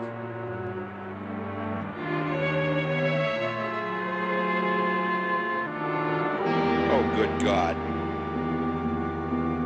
What happened?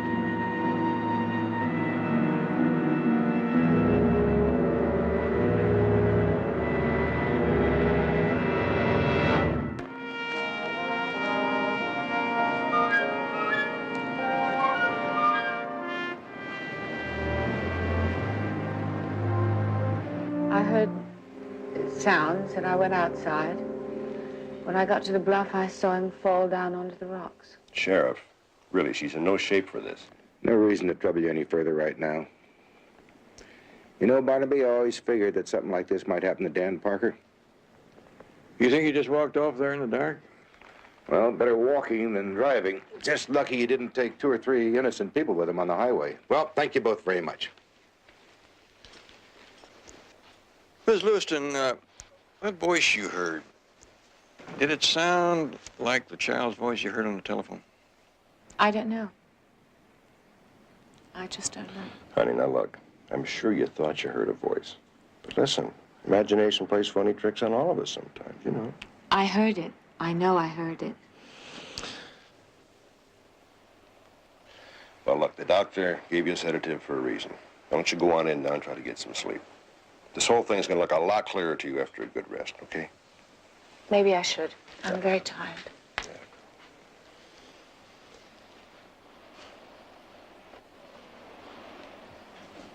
Mr. Jones. You go on, plop all those worries into a goose-down pillow.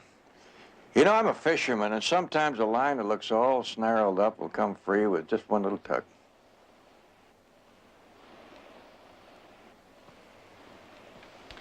Now, Mr. Jones.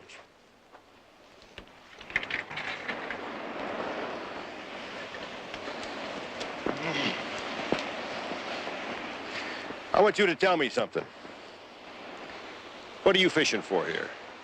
Kay said she hired you. Some nonsense about a panda bear. And a phone call from a theater that's not even open. What is all that? Well, it could be that somebody's trying to convince your wife she's losing her mind. Ah, I see. No. You see, Sandy's death left some very deep scars on Kay. I mean, that woman walks around this house speechless for weeks. She was next to catatonic. And, you know, we thought and hoped that the time she spent in the sanitarium and healed the wounds, but, well, maybe not. Mr. Lewiston, I understand your wife tried to call you in Phoenix the night of the big storm and didn't get you. Yeah, I explained that whole thing to her. That was just, you know, a big mix-up down there is all. No, it wasn't a mix-up. I investigated it personally. You checked out of the hotel at 7:30 that evening. Listen to me. I don't want you ever to breathe a word of that to her. Maybe you better explain. I'll explain. It's very simple. See, Kay is deathly afraid of small private planes. Now, I promised her that I would never fly in one. Well, I had to be in Long Beach that next morning. I've got a friend with a small private plane, and he agreed to fly me, and I accepted, but I don't want her to know that. I spent the night in a motel down there in Long Beach. Next day, I transacted my business and came on back. Well, maybe you can give me the call letters of the plane or identify the motel? Mr. Jones, really, I've plowed through so many figures in there this last month. I mean, you know, I can barely remember my own phone number. Mr. Lewiston, you realize that Long Beach is well within the range of anyone attempting to terrify your wife? Are you accusing me? If you're so firmly convinced that all these strange happenings are purely imaginary, then how can you get the feeling that anybody's accusing you of anything? Tell your wife I'll call her after she gets some rest.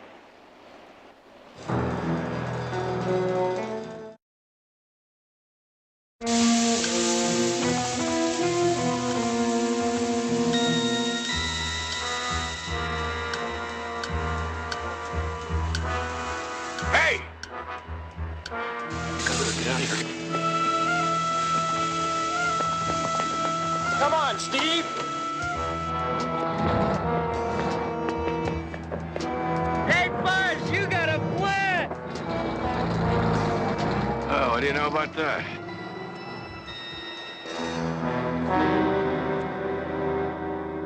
Yeah, Barnaby, there's nothing we didn't expect in the preliminary autopsy report. A long fall and a hard landing.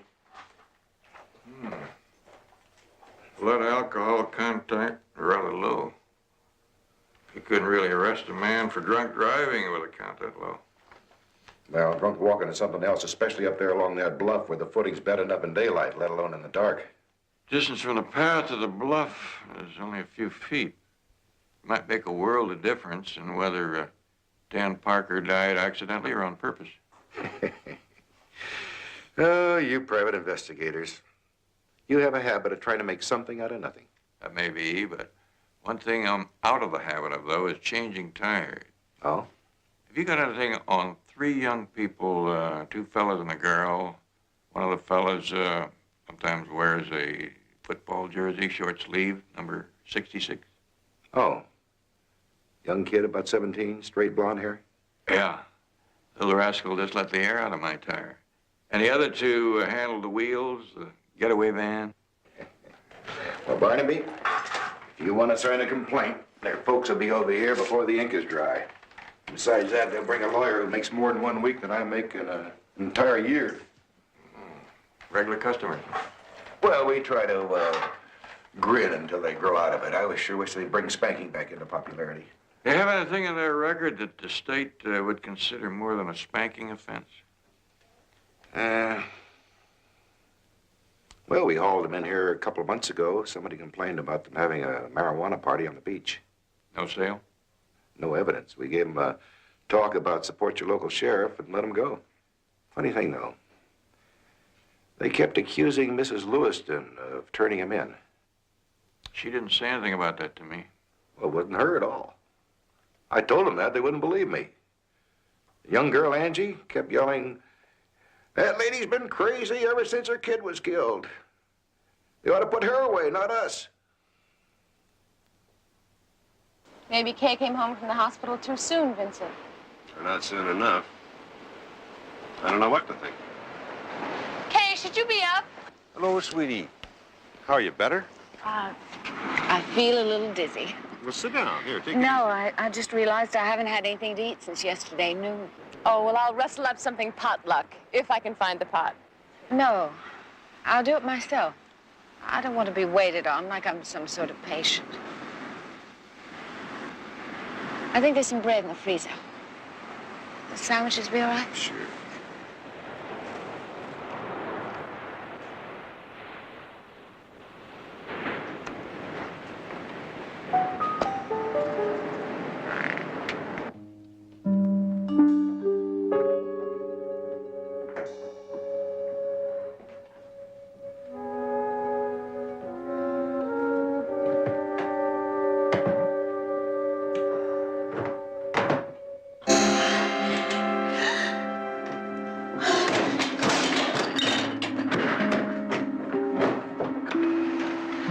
Kay, what is it? Kay, what is it? Kay, sit down. What is it? What is it? Kay, I'll call the doctor. She needs help. Kay.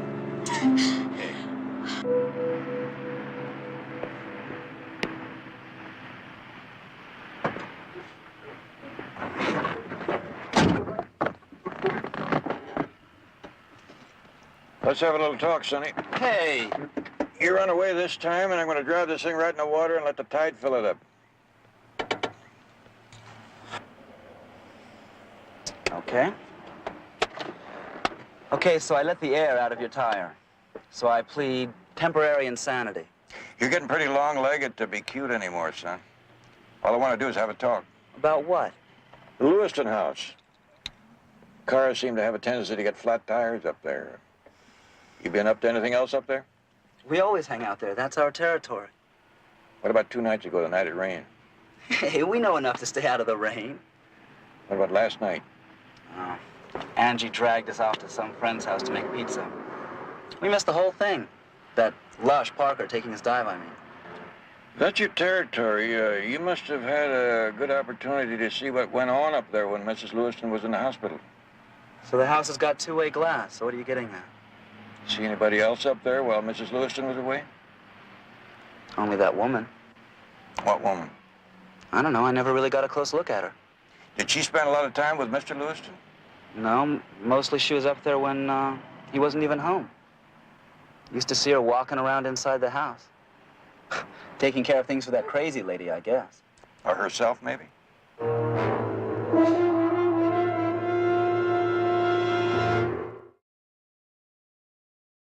How is she, Doctor?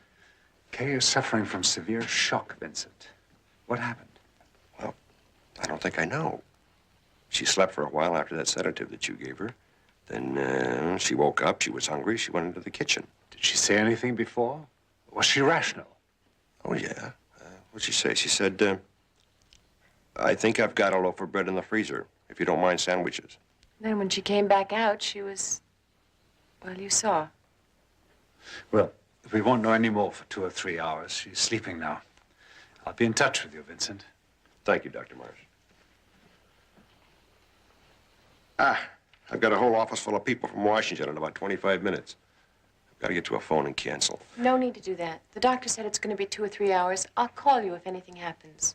Go on. All right. Thank you, Annie. Don't Thank worry. you. No, if I can catch a cab, I'll just about make it. Another time, Mr. Jones, please.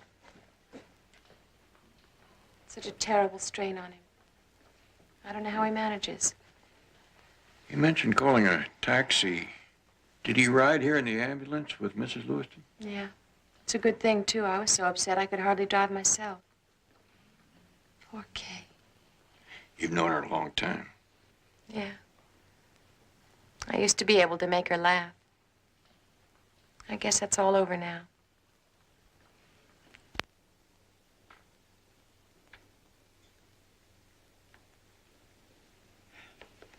Barnaby, you know, when it's not your own home sweet home, I think it's called breaking and entering. Are you getting too old for this kind of work, Betty? I'm just offering a legal observation. Well, keep observing. On a round trip from the patio to the kitchen, Mrs. Lewiston saw something that caused her to go into shock. I wonder if it could have been this. Massey? Oh, what a pretty little girl. Is this the panda she was talking about? Or one just like it. Panda that walks in the rain. Barnaby, you don't think she was imagining it all, do you? I mean, the panda and the voices? It's possible that Dan Parker heard the same voice. Let's go look in the kitchen.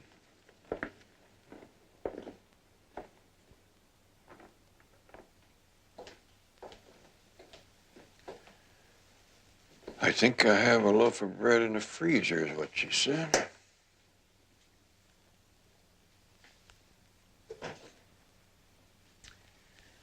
Well, she was right about the bread.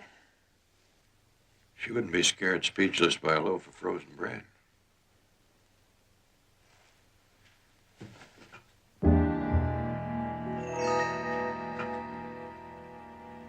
What's that? Get me that picture from the living room.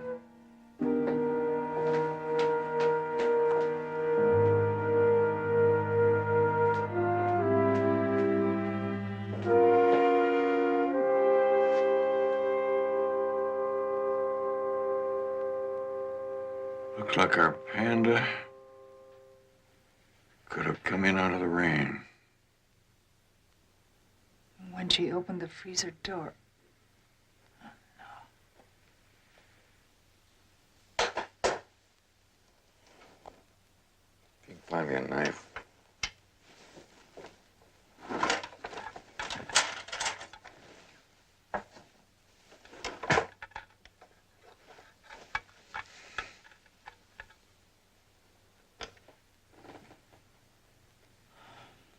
She said one eye was loose. Kay Lewiston has been seeing and hearing things that are real, not imagined. I want you to do some checking for me, real fast. I can't stay here overnight, Anne.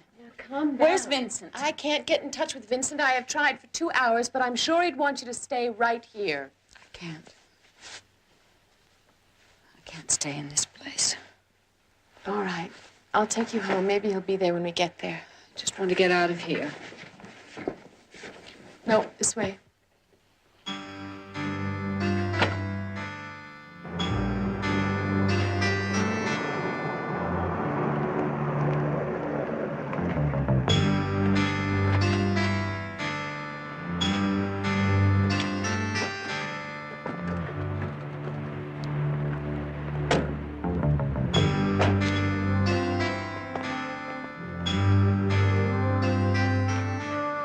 Vincent isn't here. He'll be here. You'll see.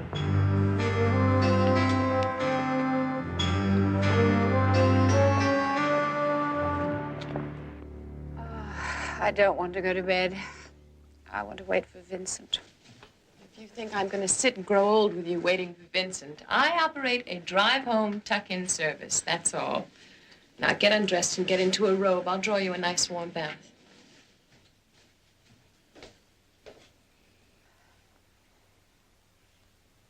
Mommy, please.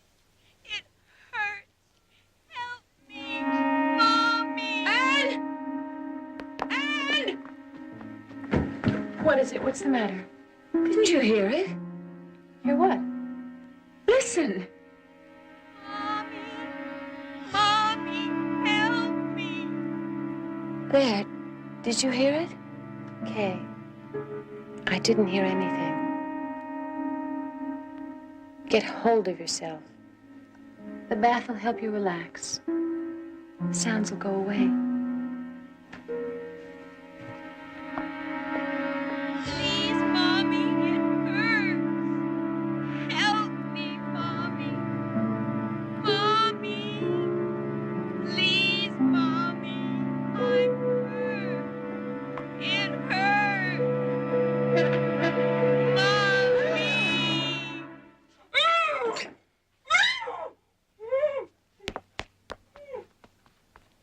Kay!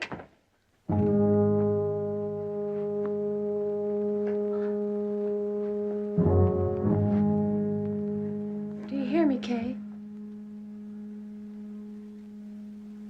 In the closet, Sandy's teddy bear.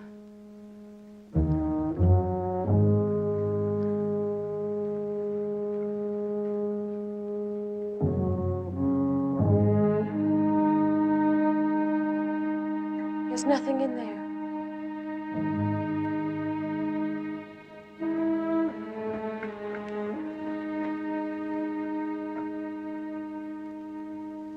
You're not well, Kay. We know that, don't we? You're not going to get well. Never. We know that now, don't we? I can't live this way. I want to die. I know.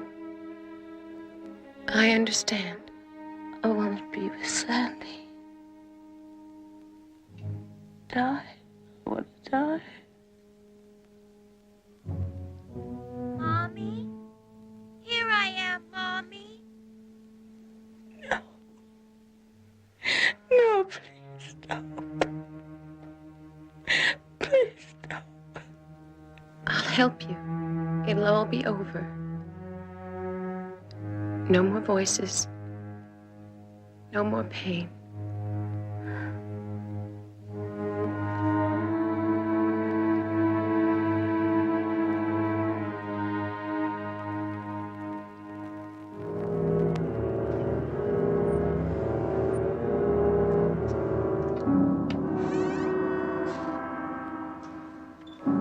Don't worry, Kay.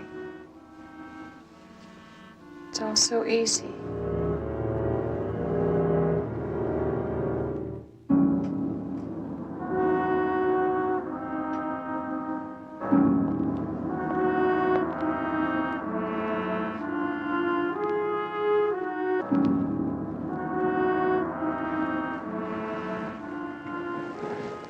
Come on. Vincent. Please, where are you?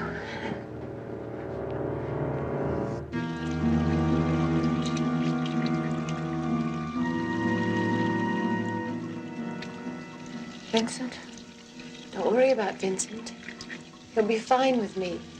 He needs a strong woman.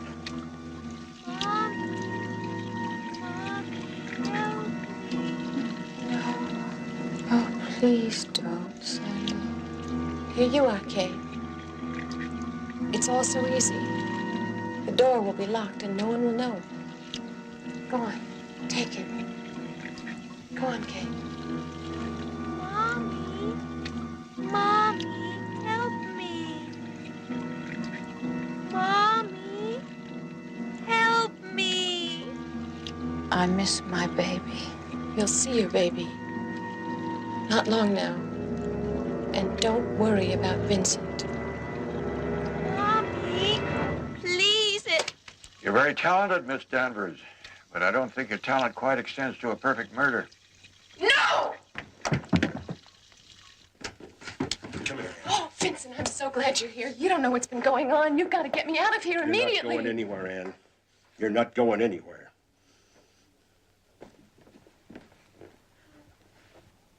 All of you. You were all in on this together. Why, Ann? Why would you do this? Why? Yes, I want to know why you did it. Because I love you. She bought you. A weak, silly woman falling apart like a fragile doll over a child. You need a strong woman. You need me. You need me.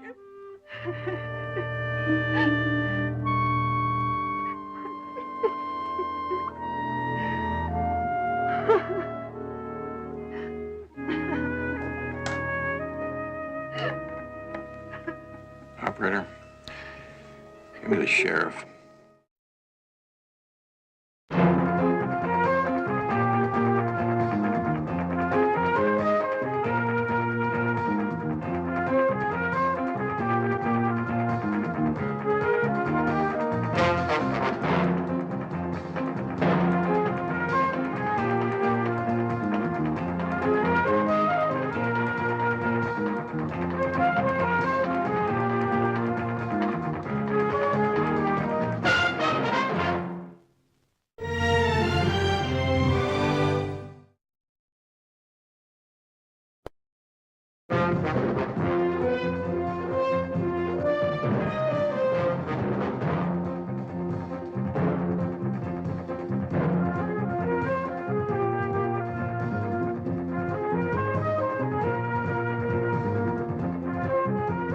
Barnaby Jones, starring Buddy Ebsen. Also starring Lee Merriweather, with guest stars Jessica Walter, Lawrence Pressman, William Shallert, special guest star Peter Mark Richmond. Tonight's episode, Dead Man's Run.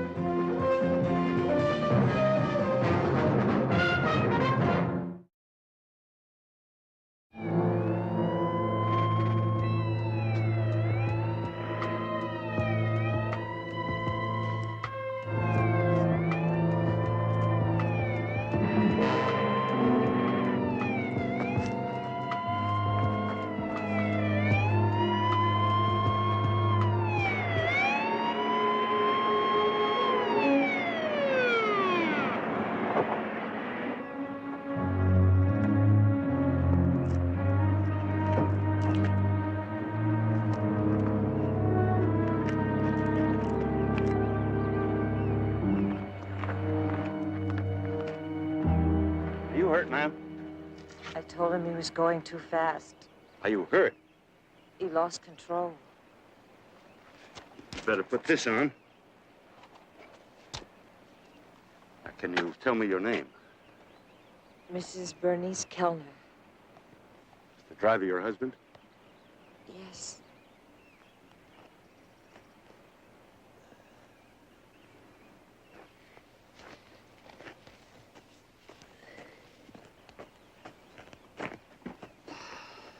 Dead. Broken neck, it appears. See if you can reach his coat, huh? Yeah. Woman's his wife. Name's Kellner. I'll go talk to her. Lloyd C. Kellner. That name's familiar. Yeah. I think it's been in the papers recently. Would you take him back to my place?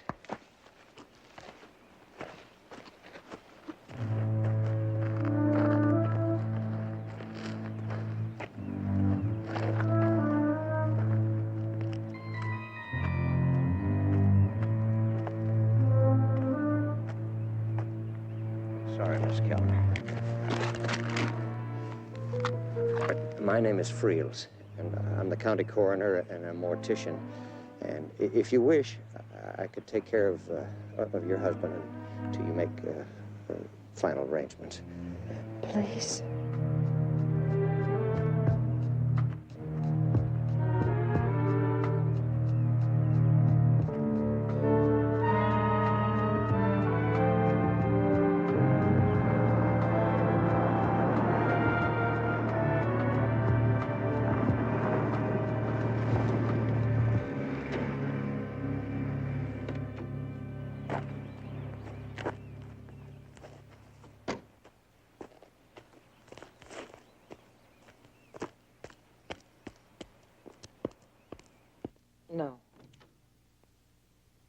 services won't be necessary.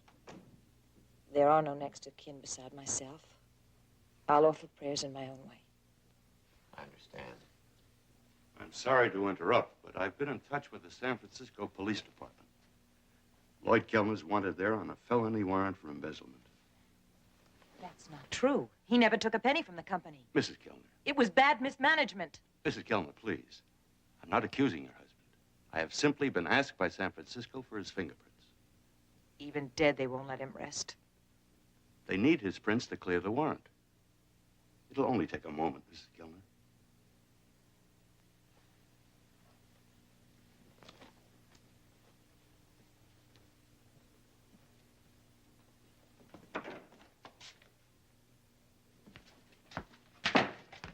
Exactly what did Kellner do? He was controller of some company that went bust until I got from Frisco. Are you handling the burial? Yep. She wants him cremated.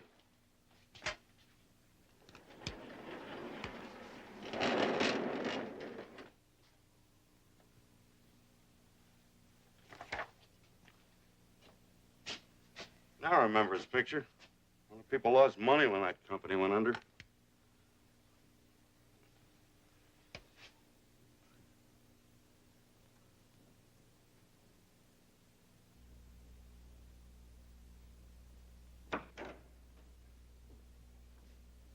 Thank you, Mrs. Kellner.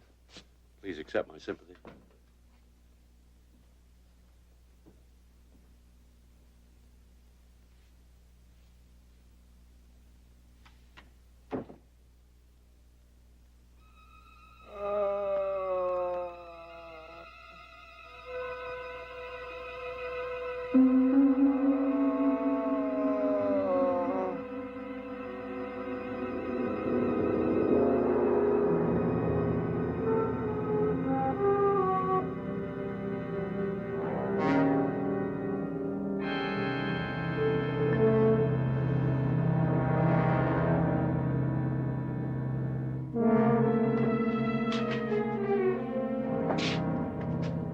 He's freezing.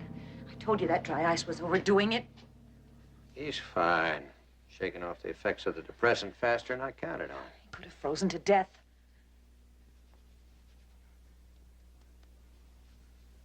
You have the rest of the money with you? Would you mind if we got some life into him first?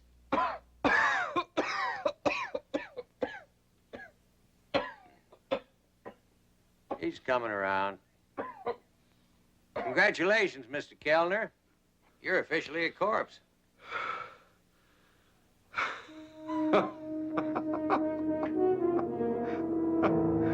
We did it.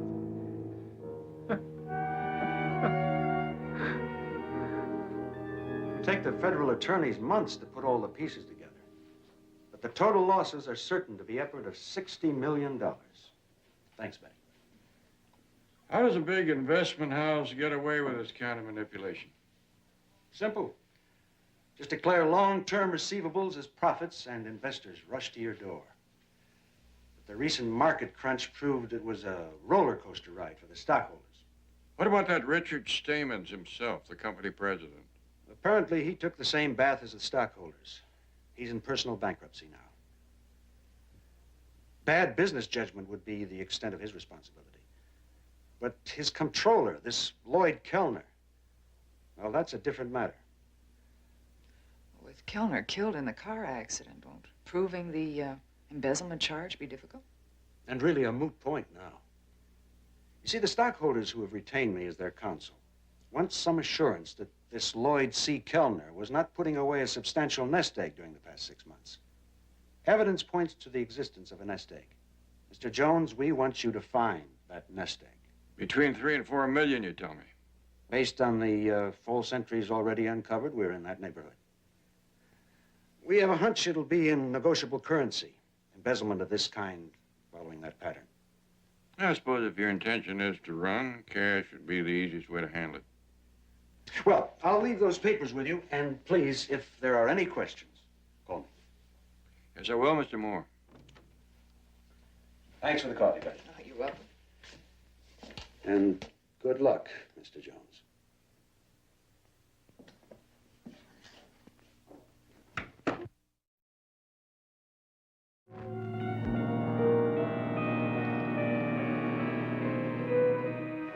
What I'm going to miss most is that mustache. How did Stamen sound? Like it's a stall? I'm not sure. Loose ends to settle, whatever that means. How do the contacts feel? Getting used to them. Why didn't you nail him? Exactly when he'd have that money ready. Well, I couldn't say too much over the phone. Said I'd be over there later for a chat. There. Let's see. Wow. 10 years younger. I'm jealous. And such lovely green eyes.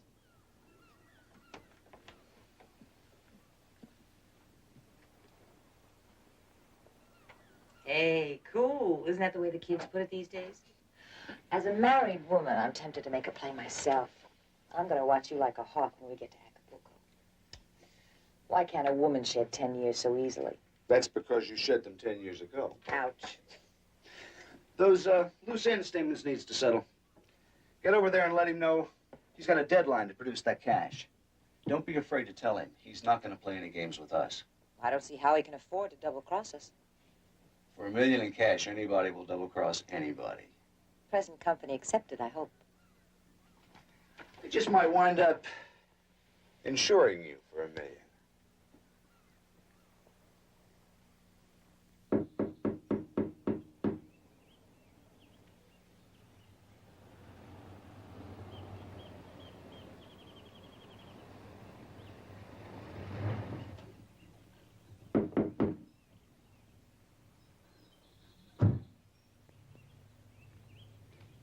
Mr. Friels?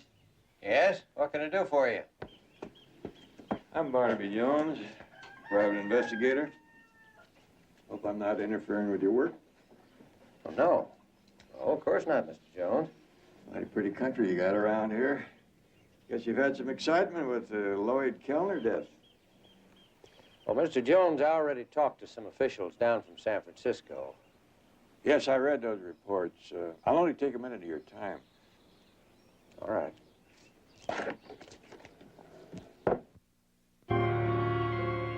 Did it go well? Fine. Richard. How's Lloyd's appearance? Could he get by a casual meeting with, say, an old friend? You siphoned $4 million from the company. Lloyd spending a half year working on those books so he alone could take the blame, leaving you free to claim you were as much a victim as the stockholders. Our share of 25%, or $1 million, was firmly agreed to. Are you getting greedy? Don't ever change, Bernice. Always direct and to the point. Remember the first day I hired you as my secretary? Richard. All right. We'll talk about money. It'll take 48 hours to have a transfer down here. Now, let's talk about a little flaw in our otherwise perfectly well-made plans. Flaw? Something I don't want you to mention to Lloyd. He's been declared dead, and the search for him is stopped. Have you thought about what would happen if his little masquerade were uncovered? Well, we'll be in Mexico. His appearance is entirely changed. Yeah, but there's no guarantee that he might not someday be recognized. Now, you think about that, Bernice. Every time you walk the streets with him, go into any public place, you'll never be quite sure when it could happen. We intended living almost as recluses for a year or two. All right. Let's set that aside for a minute. Did you know that I was completely destroyed when I found out that you had eloped with Lloyd? All I could think of was I had lost you. I didn't know. I'm touched. I'm flattered.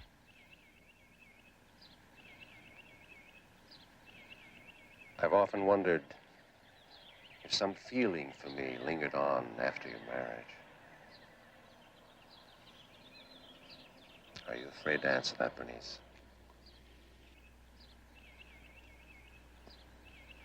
Well, I am married now, Richard. Yes, you're married to a time bomb ticking away.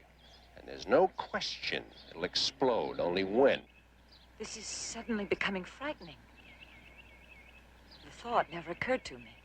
With Lloyd, you could face prison. Maybe all of your best years taken away from you. With me, there is no hiding. There is no place we can't go. Nothing we can't do. What are you talking about? What about Lloyd? He's been declared dead. Simply think of him that way. A dead man. I've often thought back to how it might have been.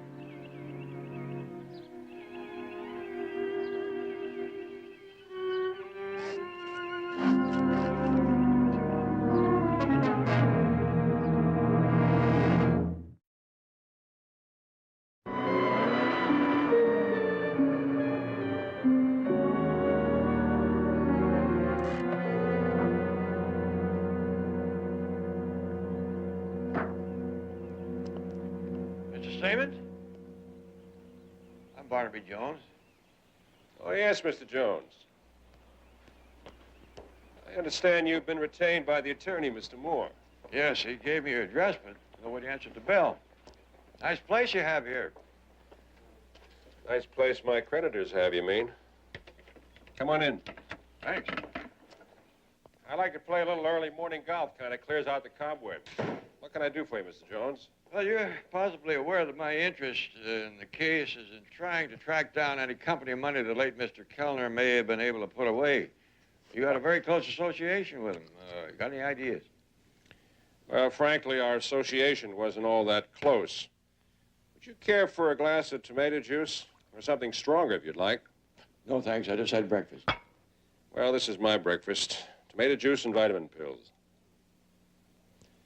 Matter of routine, I like to have an overall picture of the case. Now, in the last 6 months during which Mr. Kellner may have taken money from the company, were you aware of any sudden new friends, any new faces you can recall?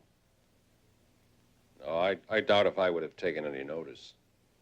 Generally, when someone plans to embezzle a large amount of money, they have to be free to move around and put it somewhere, or have someone else do it for them.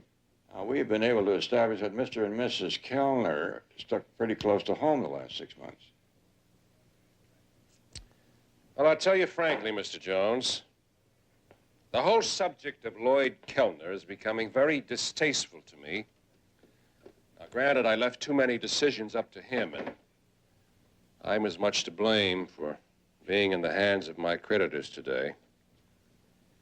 But an embezzler is worse than a common thief. Preys on trust. Kellner certainly preyed on mine. Yes, I can understand how you feel. I've lost everything. There are attachments against my house, my cars, paintings I've collected over the years. I've even been forced to dismiss my servants. I'm left with my personal clothing and my pets. I had to convince the appraiser my little pets needed their home. Well, this certainly is a pretty arrangement. Thank you. Is there anything else, Mr. Jones? I do have some other appointments. I understand that Mrs. Kellner is living down at the marina. You think of any reason why she wouldn't have gone back to San Francisco? Well, she's staying at a condominium apartment the company bought about 6 months ago. It's seldom used, so I suggested she use it to kind of rest up, recover from her ordeal. Does she have any friends down here you know of? Well, I count myself as a friend. I'm certainly not holding against her the thievery of her husband. There are no other friends here that I know of.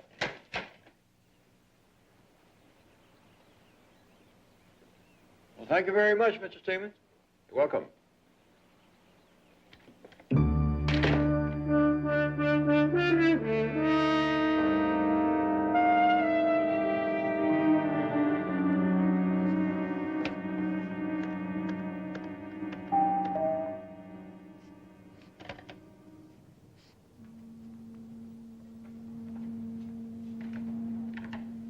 Mr. Friels. Your husband's ashes, Mrs. Kellner. What? Please come in. Just a little personal service. delivering the urn to the bereaved wife. Final detail. Should anyone question you about Mr. Kellner's ashes? Yes, we should have thought of that. Sorry you had such a long trip. Couldn't you have mailed it? I thought it important enough to deliver it in person.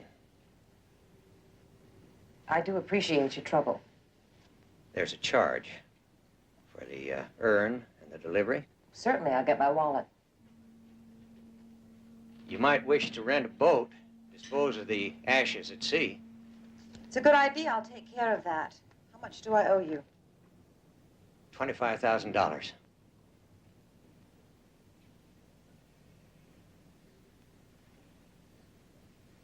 Say, you got a marvelous view. You're in this as deep as we are. But no deeper than before. I'm a modest man, Miss Kellner. I live very modestly. Now, someone else who smelled millions of dollars at stake might have asked for, say, a whole million. But not me. You paid $25,000. Another $25,000 rounds it out to a nice sounding 50. But what could you do without implicating yourself? At the present time, I'm not sure. But I think you and Mr. Kellner would want to keep me a contented man. I'll try and get in touch with my husband. Might take a few days. I'll drop back Saturday morning. 10 o'clock sharp. That's sufficient time.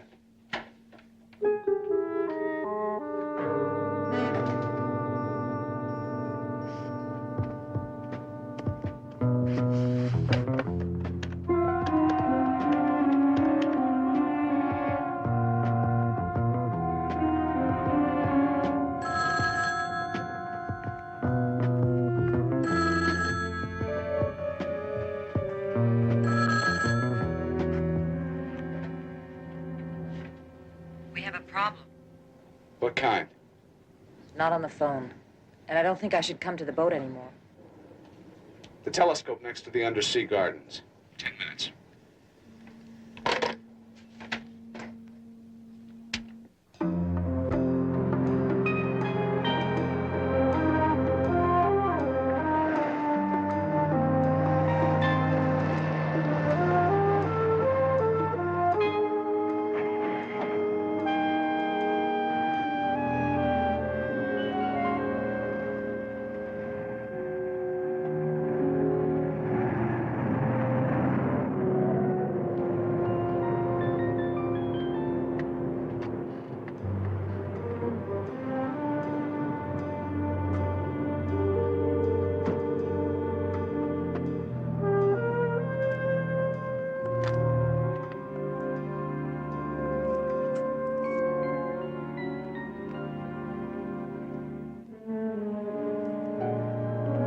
Miss Kellner, I didn't mean to startle you. My name is Jones, Barnaby Jones. I thought possibly Mr. Moore might have told you that you'd be hearing from me.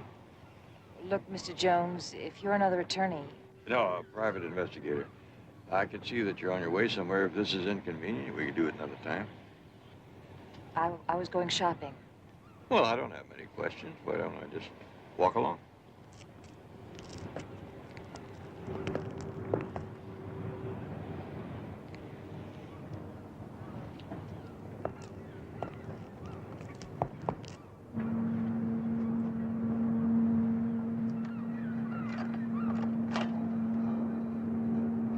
I knew very little about my husband's affairs, but no one will ever convince me he was involved in any wrongdoing. Well, let me say again, Mrs. Kellner, I'm not here to pass judgment on anyone. I'm just trying to gather a few facts. Oh, incidentally, I saw the mortician, Mr. Friels, near your apartment. I suppose he dropped in on you. Yes, he brought my husband's ashes to me. Kind of a long trip for him. He's very kind. Well, I won't bother you anymore. The desert road where the accident occurred, there's some question about where you were headed. To a motel. To discuss the terrible situation Lloyd found himself in. Is there a motel on that road? I drove through there yesterday. I must have missed it. No, Mr. Jones. There was no motel on that road. Lloyd had made a wrong turn. he discovered too late we were on the wrong road, which was the reason he was traveling so fast, trying to make up lost time getting back to the main highway. I see. Well, thank you very much for your time.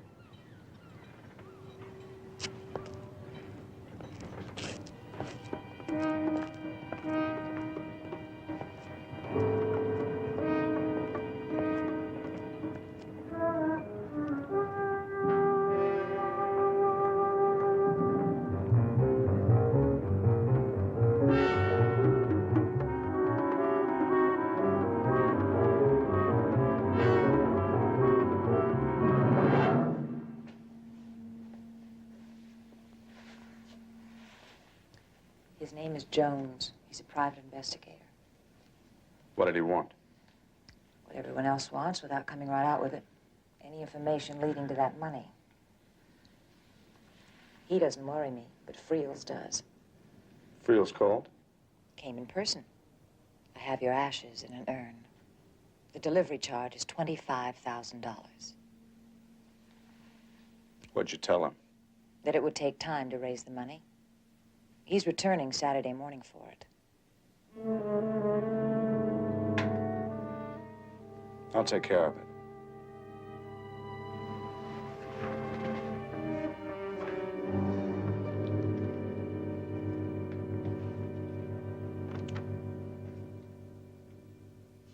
If you're here for the services, sir, I'm sorry they're over.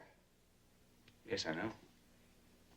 Well, it's rather late, but if you're a friend of the deceased... Haven't we met before? 25,000 was the price. Well, that's incredible. You look so different. There's only 10 there. That's all I could raise in such short notice. Can we come to terms? What kind? Well, I've got most of it in investments. Give me a month. How do I know I'll get paid? You and your wife off Lord only knows where. We'd never chance double-crossing you. What? I bet you've got the whole story written down and put away in your safety deposit box, haven't you? That was the first thing I did. You made a good guess, Mr. Kellner.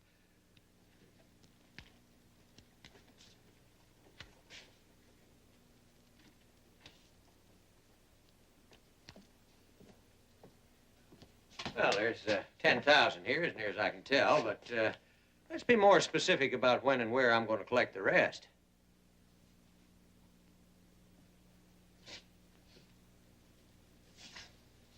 A little scary, isn't it?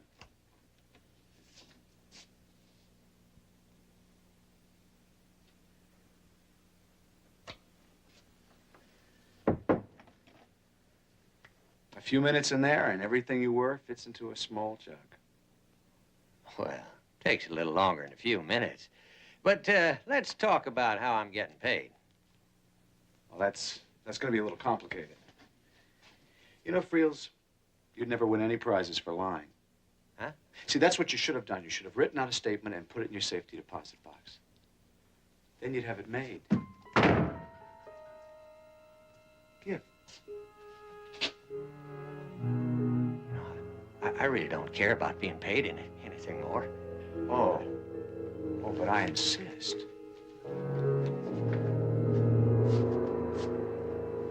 And I hope you have a personal preference for cremation.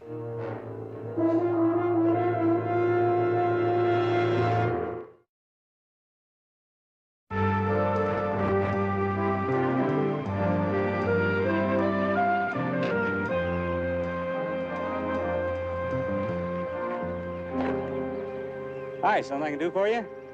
I was looking for Mr. Friel. Well, I expect him in soon. My name's Brooks. I'm his assistant. Maybe I could help you. Well, I want to ask him some questions about the Lloyd Kellner cremation, which took place here last Tuesday night. But I can come back in an hour. Well, he should be back by then. We have a funeral to conduct. A cremation Tuesday night? Don't you mean last night? No, last Tuesday. Mr. Kellner was killed in a car accident, and they brought him here and cremated him the same night. Well, I wasn't here on Tuesday. I didn't get back from my vacation till yesterday, but we've had only one cremation since I left, and that was last night. Before I left on my vacation, I had this tank refilled myself. It was still full when I got back yesterday, but as you can see this morning, it's down some 20 pounds, and that's just about what we use for one cremation. Are you saying that since your vacation, there's been only one cremation here, and that was last night? That's right.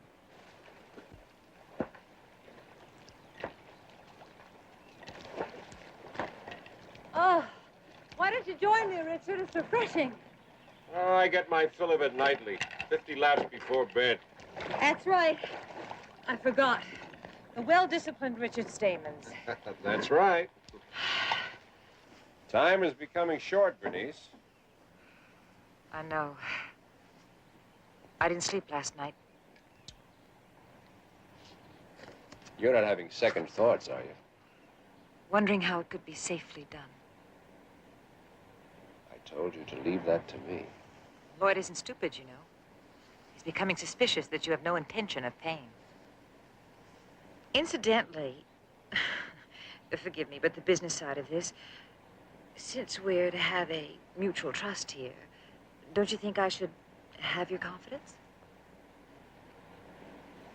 Is there actually cash? Do you have it in banks? Under another name? Come with me.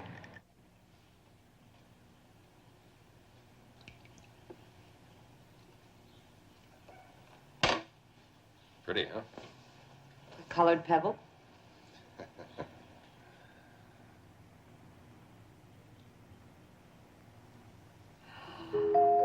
Richard. Oh. It's beautiful. You're looking at the most expensive fish tank in history. Top grade, finest cut. A little over $4 million. The finest quality diamonds Amsterdam had to offer. That's all ours.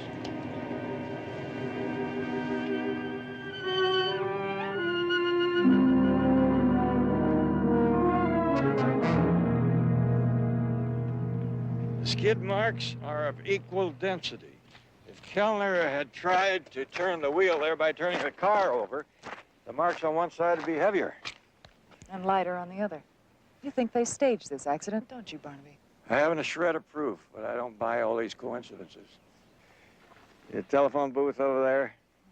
It's awfully convenient. If this is a hoax, I would explain why the Kellners were on this road, a road that leads only one place, back to the highway. Would explain why Friels said he dropped off Mrs. Kellner in town but didn't know where she went. He knew exactly where she went. He took her right to her apartment. Well, Friel should be back at the mortuary by now. How in the world are you going to confront him? I can't. For me to say Lloyd Kellner is alive, I'd have to produce him. What are you thinking? I was thinking about those ashes that Friel delivered to Mrs. Kellner.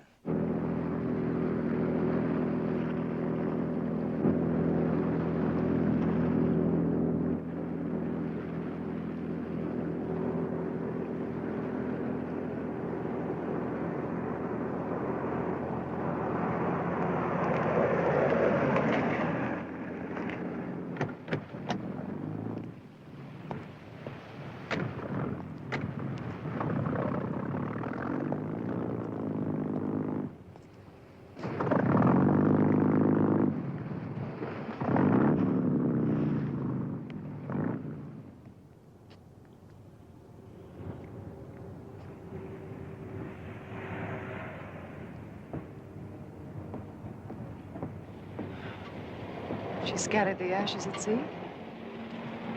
She scattered something at sea. Now we just may never be able to prove it wasn't her dear departed. Not a dry eye in the house. I'd like to have been there. It's good I wore a veil. I started to giggle. Heartless witch. We sail at noon tomorrow. Be firm with Stamens. We want 1/3 of those diamonds. Will do. Till noon.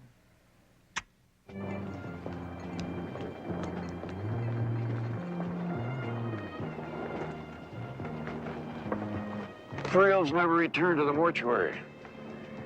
Did you talk to the sheriff? I was afraid to tell him what I suspected, that Friel never left the mortuary. Barnaby, that conjures up a horrible thought. Are you able to add anything to the file? No. You were talking about too many coincidences? Well, I have a few more for us. With 6 months ago being the common denominator. That's about the time Lloyd Kellner started fooling around with the company books. The condominium apartment where Mrs. Kellner is living, that was purchased by the company 6 months ago. Well, I can accept that as a coincidence.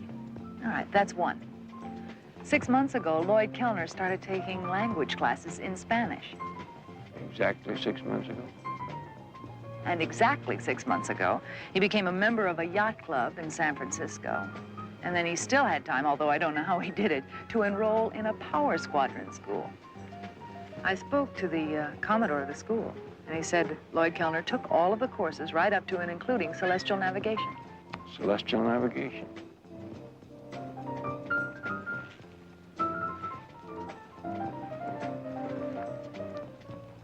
Maybe that explains why Mrs. Kellner chose this marina to get over her bereavement.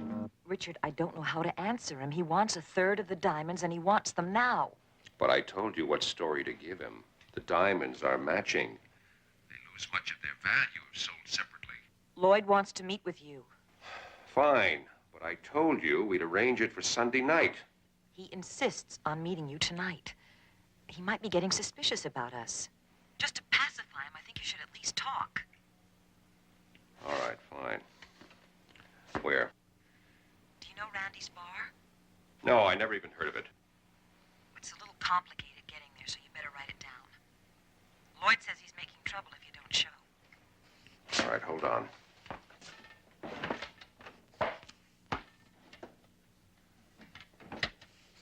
Yes, Take Sunset to the Coast Highway. Turn left. turn left. 2 miles south, there's an overpass. Just give me the street, Bernice. I know the area. Beyond the overpass, there's a short right. The street, Bernice.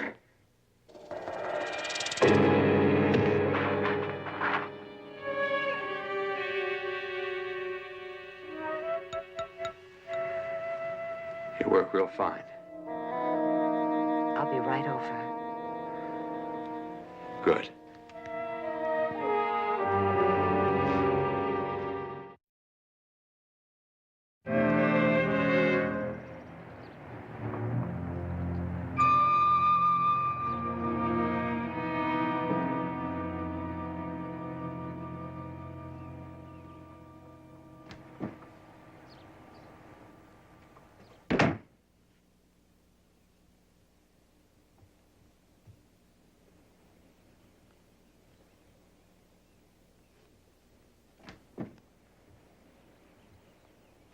Why, you look beat, Barnaby.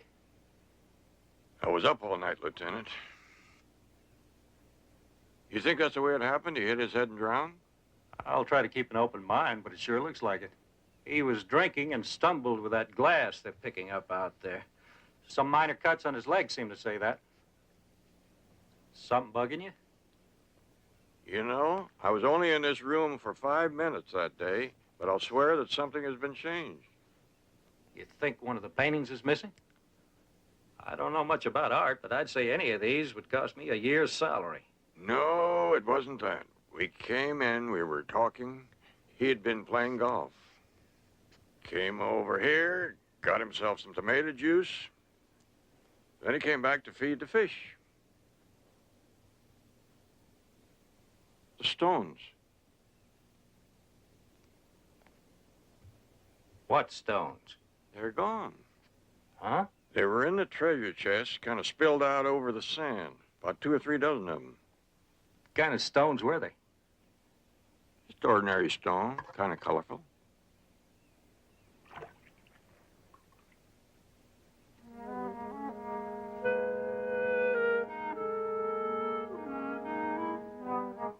Like that.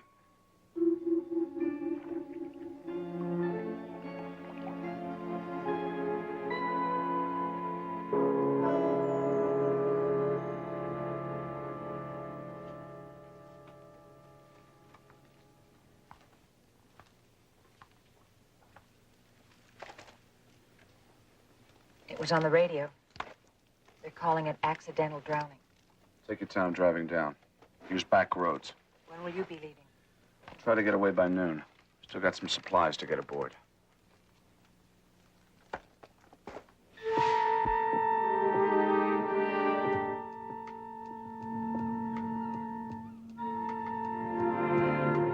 Anybody home?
Somebody invite you aboard, Mr. Jones.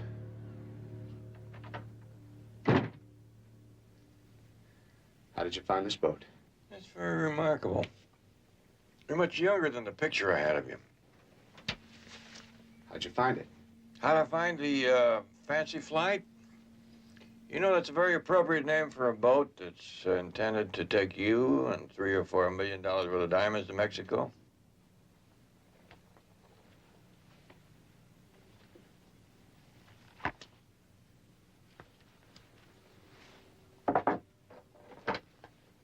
I asked you a question. Well, it's a little complicated. Almost as complicated as you planning your own death. Hello? Get over here, right away. I need you. Right away. It's surprising, Mr. Kellner, how ideas come to you. I woke up this morning and I said to myself, now, wait a minute. What would Mr. Kellner be doing that no honest boatman would be doing? You always this chatty. So I came up with a thought that all your transactions would have to be in cash. Even a checking account under an assumed name would be dangerous.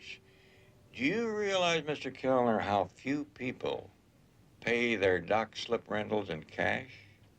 If you're so clever, why aren't the police here? I have a feeling that they're on their way. That's a bluff. You had nothing till you boarded this boat. Oh, I had a few little things and some imagination. Am I to assume that our mortician friend, Mr. Friels, has departed for a better world? He was a fool.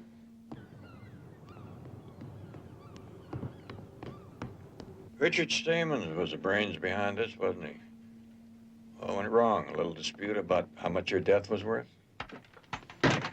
Oh, no. Hold this on him.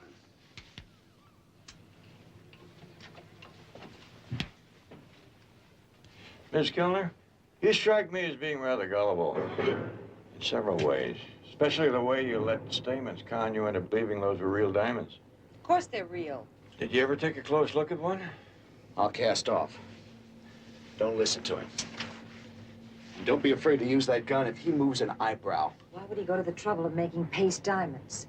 6 months is long enough for him to dream up a way to pay you off with some nicely cut glass.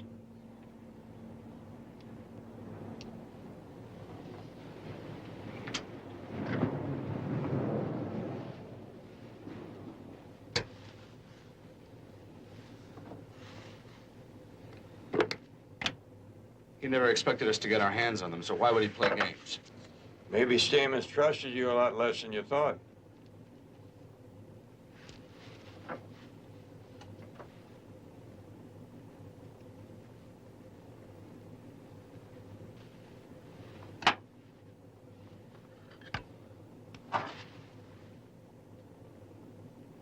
Genuine. What's the point, Jones? Well, one point is time. That could be important here. And two, I wanted to know the location of the stones. I didn't want this case to be over and find out that you had hidden $4 million somewhere. In that case, my job wouldn't be finished. Your job is finished, Jones. Don't worry about it. You folks know how many boats there are here in the marina? Meaning? Meaning that if only 1 or 2% of them have their radios on, the police switchboard ought to be all jammed up. Now, if some of you folks out there listening will just lean on your horns, it'll prove that everything's over for you two.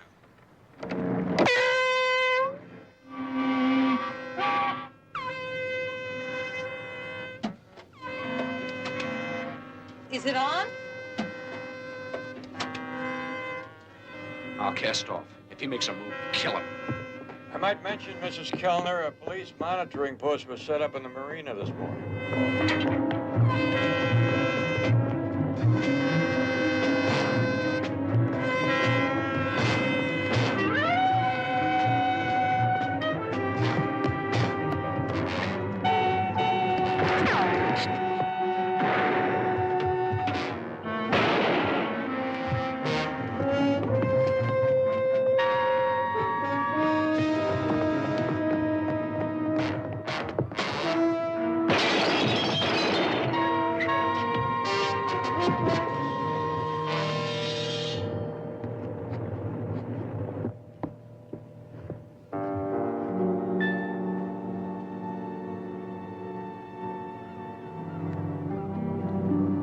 All you did was stumble around.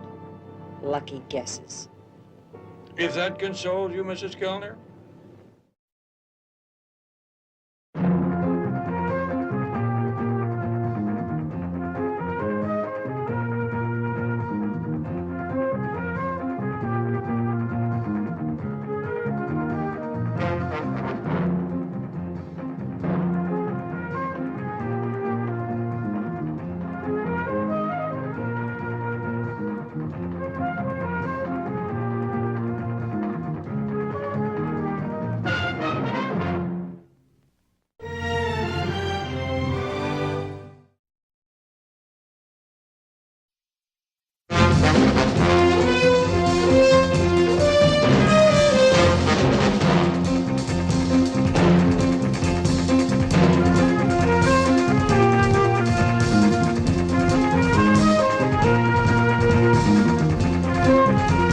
Barnaby Jones, starring Buddy Epson.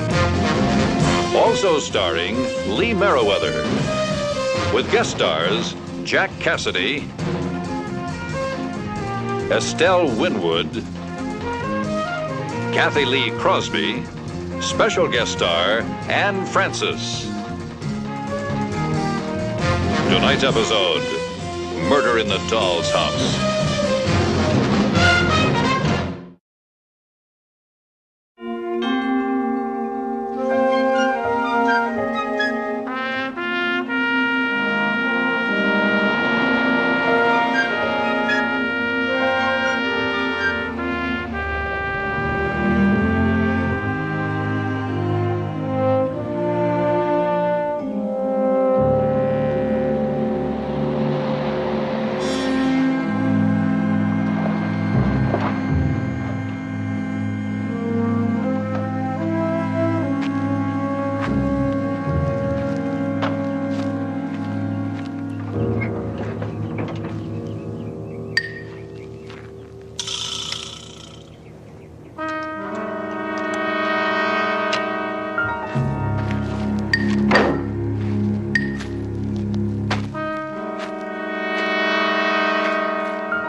Always scribbling, Harry.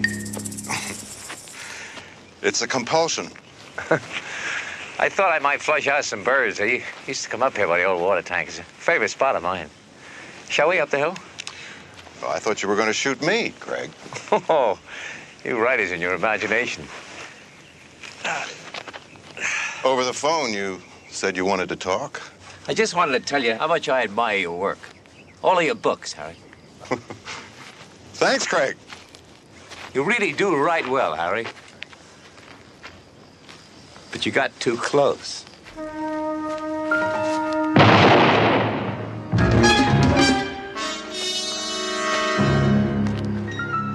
The main reason that I came here to Los Angeles was for this book publishing convention, Mr. Jones. Now, Harry Doyle was supposed to meet me here. When he didn't, I called him up at the inn in Los Reyes. When was this, Mr. Randall? 3 days ago. Now, the desk clerks keep telling me that he hasn't checked out. But nobody's seen him for the last 10 days. And I got to get back to New York. What would he be doing in Los Reyes? Soaking up atmosphere for his new book. Los Reyes was his old hometown. He kept sending us pages as he finished each chapter. Well, I never did get to Palm Springs. Oh, please, don't unpack. Sorry. Did you check the police? Sure. But, really, I'd rather not have them in if we can help it. Embarrassing. Listen, there was a time when Harry Doyle hit the booze pretty hard. Now, I'm worried about him. But I've got to be honest, I'm worried about the book. I want that ending, the last pages. We're setting up to run galley proofs. What's his room number at the inn? 24. Look, there is one person there who's a good friend of Harry Doyle's, knows everybody. A girl by the name of Nancy something or other. She runs the Paper Mill bookstore. Now, you can level with her. When you say one person, Mr. Randall, you mean Harry isn't well liked? His last book was about Los Reyes, too. He made a bundle. Book clubs, a movie, and a flock of enemies. Frankly, there were problems. When people run out of problems, Mr. Randall, I'll be out of business. After graduating from Stanford, Mr. Doyle worked on the Oakland Times. Such sweet thunder is about growing up in Los Reyes. Let's see, it was bought by Hollywood, and Harry Doyle moved down here to write the screenplay, Sherman Oaks. Does he still live there? No, now he drifts. He's divorced. Oh, about his first book, Such Sweet Thunder, the Los Reyes paper called it Such Sour Grapes. Be interesting to hear what they have to say about the sequel he's writing. Betty, keep calling in case Harry Doyle comes back to L.A. His agent, Writers Guild, trade papers. All right, I'll do that. Now, listen, you be careful, all right? I mean, I hear there are a lot of fancy women up in Los Reyes. They better be careful. They don't realize I'm always gunning for a rich divorcee.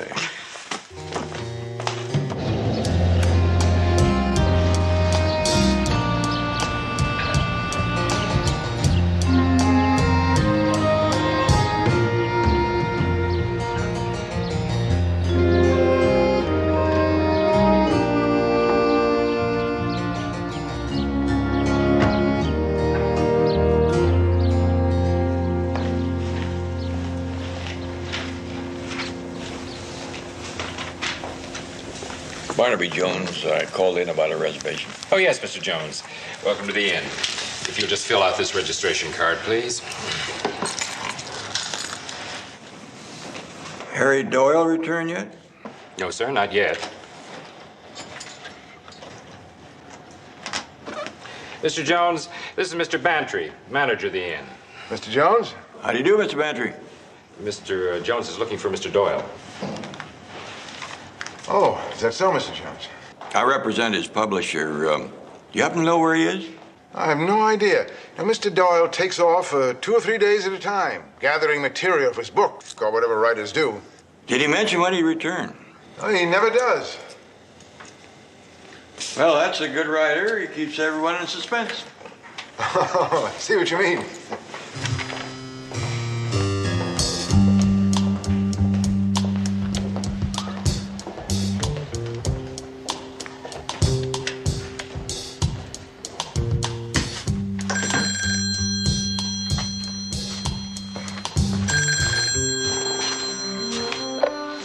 Hello. Craig, it's Roy. Yes, Roy. You said call in case anyone came around asking about Doyle. Well, somebody just did. Name is Jones. Well, that tells me a lot, Roy. Says he represents Doyle's publisher. Figures the publishers would send a man down. They got a big investment. I don't like it, Craig. was bound to happen, Roy. I told you that. Will you stop whining? What do you want me to do? Just keep your eye on him discreetly. And Roy, don't worry.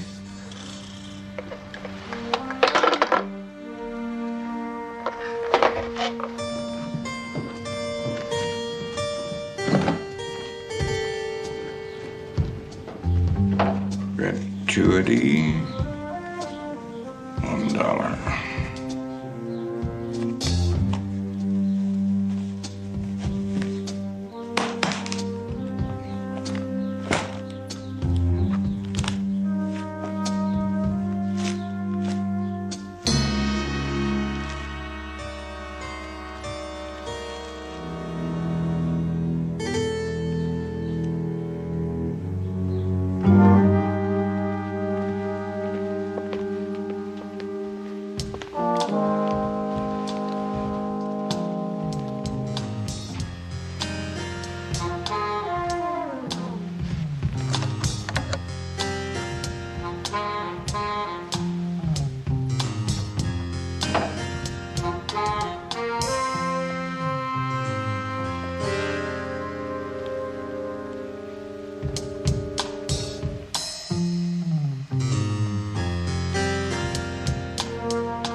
new novel is really fabulous. And I'm not just saying that. I'm objective. I've got to be to own a bookstore. Harry Doyle's The Sun and Children really lets the air into this town. You mean you've read it before it's even finished? All that he's written. To about page 300, I think. Harry asks me to read his stuff. I guess I laugh in all the right places. Are you his editor then, Mr. Jones? No. I'm a private investigator hired by his publisher. Why? Find Harry and find out where's the rest of the book. A man your age, Mr. Jones? You're a new kind of private eye. That's a nice way of saying I'm an old kind of private eye. Miss Erdmore, to me, old age has always seemed to be 15 years older than I am. Hi, Nancy. Miriam wanted me to pick up that new Alan Watts book. Oh, I'm sorry I'm sold out, but I'll call her as soon as they come in. Say, maybe Craig can help you. He and Harry are old friends. Craig, this is Barnaby Jones from Los Angeles. Craig Woodridge. How do you do, Mr. Woodridge? Jones? Mr. Jones is a private investigator. He's looking for good old Harry Doyle. No kidding. Well, we all know how Harry likes to take off. You and Harry are old friends? Yeah. Went to high school together. Harry goes off on these trips of his alone, I take it. Oh, yeah. Harry marches to quite a different drummer. Suddenly he'll be driving up to Morro Bay to get a look at those sea otters or backpacking in the Sierras. Shoot, I gotta be going. I work. Say, we're having a little get-together early this evening. Lots of locals. Nancy, you'll be there, and Anita's. Why, could you join us, Mr. Jones? Maybe Harry will show up, or maybe somebody there might have seen him. Informal. That's very kind of you, Mr. Woodridge. I'll be looking forward to it. Good. See you, Nancy. Bye. A little get-together. Command performance is more like it. You see, it's a ritual in Los Reyes that the last Thursday of every month is set aside for Anita Woodridge's party. She's Craig's great aunt. She receives in the twilight hours, and if you're Los Reyes society, you show up or drop dead. Very hospitable man, Mr. Woodridge. What does he do? Stocks and bonds, and he has this crazy routine about how hard he works. Don't you believe it? How come, if I may ask? Connections. His father-in-law got the partnership for him. Oh, that's Miriam's father. Hey, you pay attention, don't you? Miriam it is. Miriam Drake. And Miriam is not only a beauty, but she comes from just the right people. And there is nothing but money, money, money. Craig's marrying the local heiress is one of those stories everybody sort of knows and talks about. You see, Craig's aunt had a fortune, but she let it slip away. Now, Craig had always expected to live in the luxury. But by the time he was out of school, the Woodridge money had run out. Thank you. And so had the Woodridge family line. Then Craig landed Miriam and saved the whole works. What's the matter? Outside of talking too much? Listen, I'm really worried about Harry. I wasn't before, but now you're here and you're looking for him. It's serious, isn't it? Oh, as Mr. Woodridge says, Harry's probably just out looking at otters. Miss Erdmore, unless you have other plans, I'd like to take you to the party tonight. I don't have a date, and if I did, I'd think about breaking it. That's very flattering. Where and what time? Anytime after 5 and right here. Fine. Listen, let me put you on hold. My secretary tells me there's a call from California. Yes, hello. Oh, hello, Mr. Jones. I'm in Los Reyes. Looks like your hunch might just turn out to be correct. As far as the people here know, Harry's just off on another one of his jaunts. But he must know we're waiting for those last pages. How many has he turned in so far? Just a minute.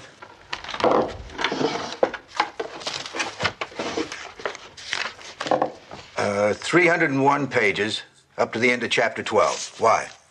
Yes, checks with his carbon copy, 301. But that can't be the end of the book. Yeah, I know. That's what's so funny. I found another page back of his wastebasket. It's from first draft, and he just started on it. It's numbered 334. 334? Did you find any other pages up to there? No, that's what I wanted to check. 33 pages are around there somewhere in the last chapter. Find them. Send them to me airmail special registered. And call me. Yes, sir. I mean, find Harry, too, of course. Give him hell and tell him to call me. You got it? Now, excuse me. I'm talking to Washington.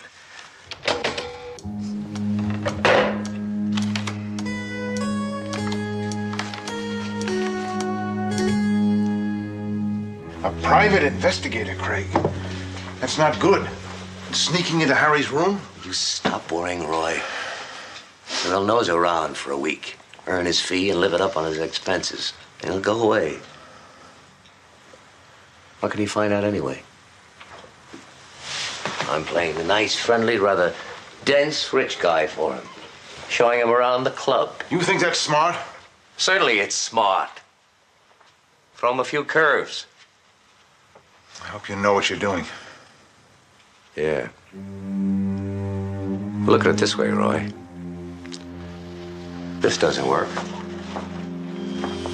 We're just gonna have to go one step further.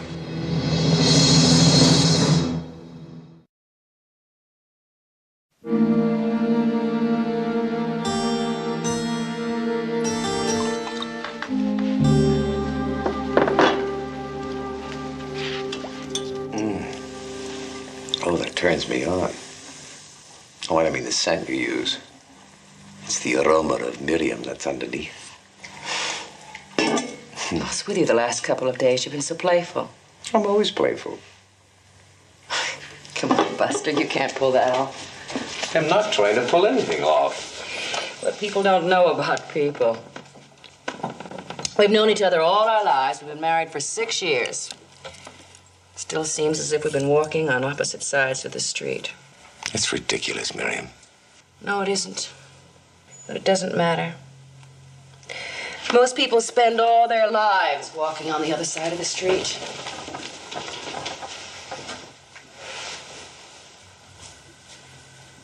I'm sorry, Craig.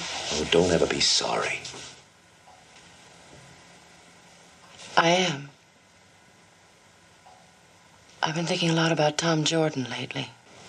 You're telling me?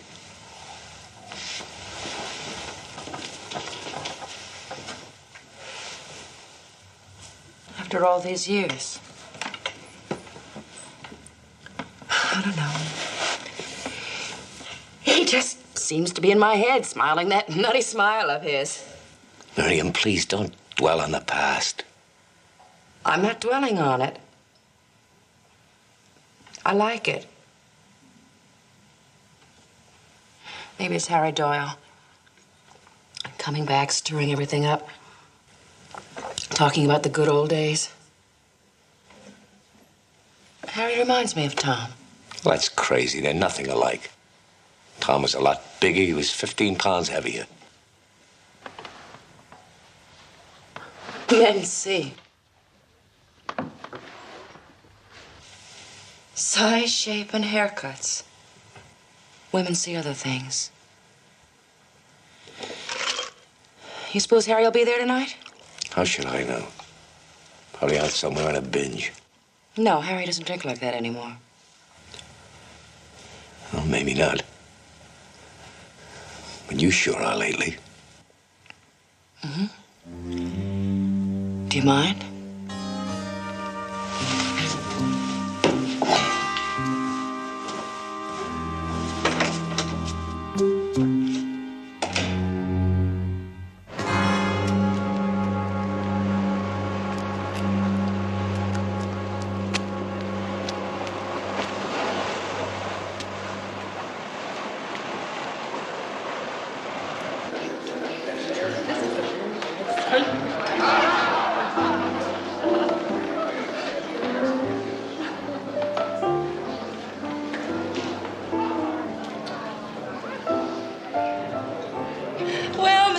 Here we are at the Los Reyes tribal dance.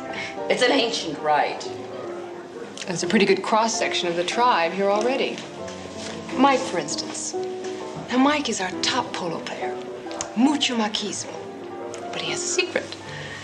For a long time, no girl over 25 could bring Mike to those ecstatic heights he enjoys so much. Then they had to be 20. And now Mike needs his young girls in bunches. And over there, Mr. Jones, is Louise. The lady known as Lou has an insatiable appetite for lifeguards, beach boys, delivery boys. if you think that Nancy and I are just a couple of witchy gossips, everyone knows. Especially after what Harry did in his first book. Indirectly, of course. Seems to me nobody around here would mind too much if his new book was never printed. Here she comes. Craig's great Aunt Anita. Harry, are you? Of course. And Phil and Helen. Nice to see you, Phil. Helen, I've loved your work over the years. What's the doll? Aunt Anita has hundreds of dolls. She talks to them. She feeds them. She buys them clothes. I guess she likes them because they don't give her any arguments. Anita's a bit odd, but she's still the matriarch of Los Reyes. How is she, Craig? She asked me about going out on a picnic, which took place about 25 years ago, so I'd say Anthony is pretty much the same. Harry was always fascinated by her. Is she in either of the books? Oh, every one of the old guard is in Harry's book. More or less. Hey, about those missing pages, I was just thinking. Harry works once in a while in my place. Your friend and mine, Roy Bantry, complains that Harry's typing at night annoys the guests. Maybe those pages are in his stuff up there. He's not exactly famous for neatness. Well, could we go take a look now? Want to? Why? Leave the party? It's just beginning to roll. Downhill. Jones, what about a little golf tomorrow? Well, if not golf, what about shooting some skiing? Well, that's more my speed. Thanks. Great. About 11. Ski club, anybody at the inn can tell you where it is. You people at Los Reyes are most hospitable. Thank you. Good night.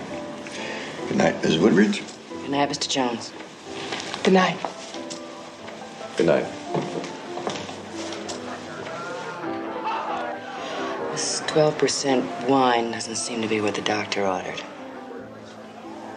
1 double scotch coming straight from the bar. No criticism? You're a big girl, Mary.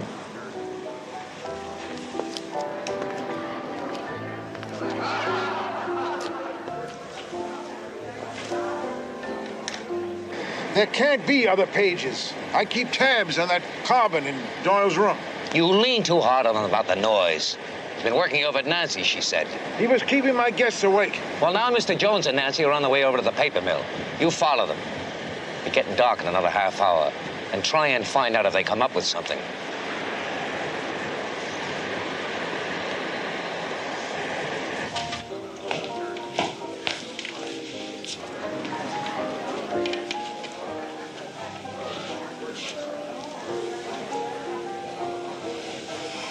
The bar guarantee this to have a bell? I don't think anybody can guarantee your bells any longer. I thought maybe the champagne would do it.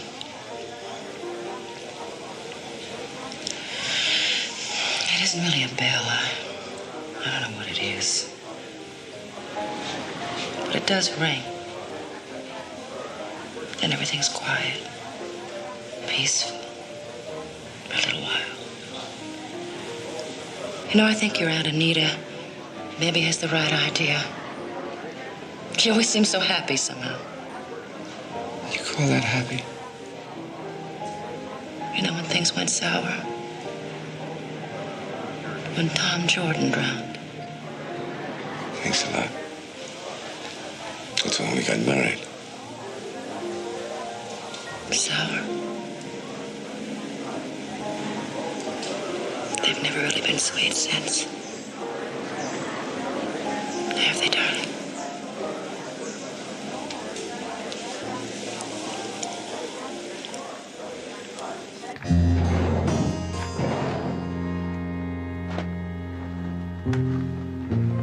Mostly research stuff, looks like.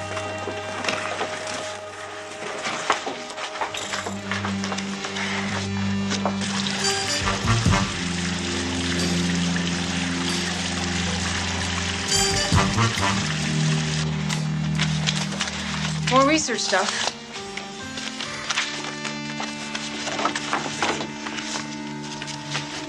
Roy Bantry.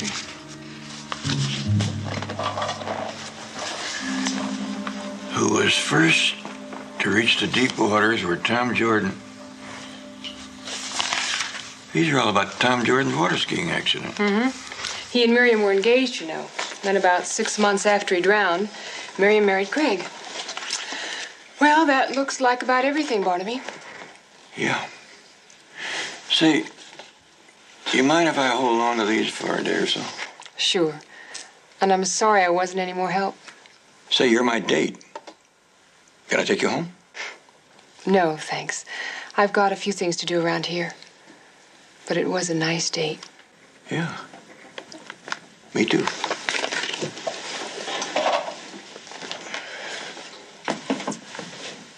Good night. Night.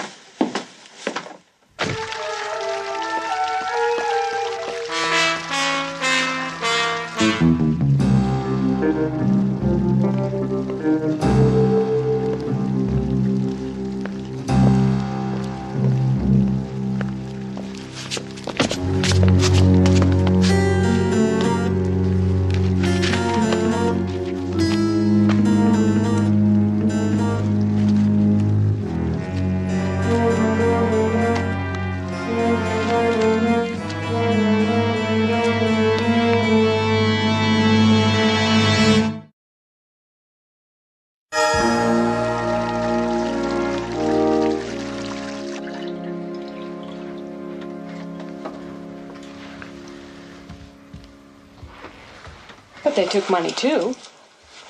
Just a cover. You think Craig had someone follow us? He knew we were coming here. And why? But who slugged you? I don't know. Those missing pages of that book must be pretty hot. I've got to find them. These clippings don't mean a thing. Everybody knows the newspaper version. The missing pages might not say anything either. Yeah, they might. Remember Harry talked to my dear old aunt. Your Aunt Anita is all fuzzy. She'll never remember. Oh, don't you kid yourself. That old dame still has her moments of clarity. So, what do we do? Watch, Jones. He's in Harry's footsteps.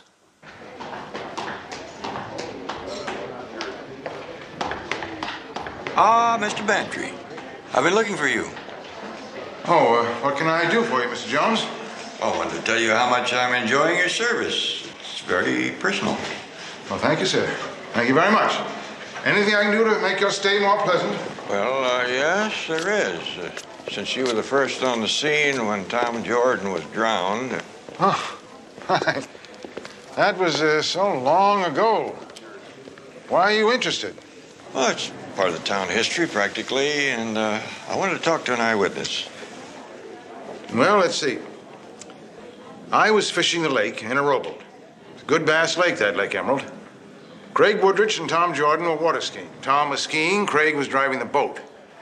Jordan lost control around a turn, hit a buoy, knocked him unconscious, sank like a stone. Oh, it was a terrible tragedy. And Jordan went under before Craig could get to him? That's correct. Before Craig Woodrich could get back. Of course, they were going pretty fast. Craig had to make a big turn to come back. And you were the only witness? Correct. Nobody else out there fishing that time of the morning. Newspapers at the time said that you were working as a clerk in a liquor store. Oh, I've had lots of jobs. Food, beverages. Now you're an innkeeper. Right. With a place of your own. It is your own, isn't it? Fee title, according to your record, paid in full. It's quite a success story. Well, pay you to work hard and save your money.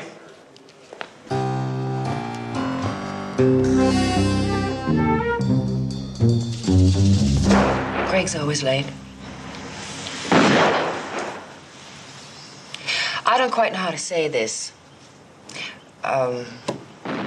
Last night, Nancy and I did a little talking out of school. Thank you. Yes, I know how it is. Sometimes there's a lot to be said in a lady's favor, but the other's a lot more interesting. I wanted you to fill me in anyway.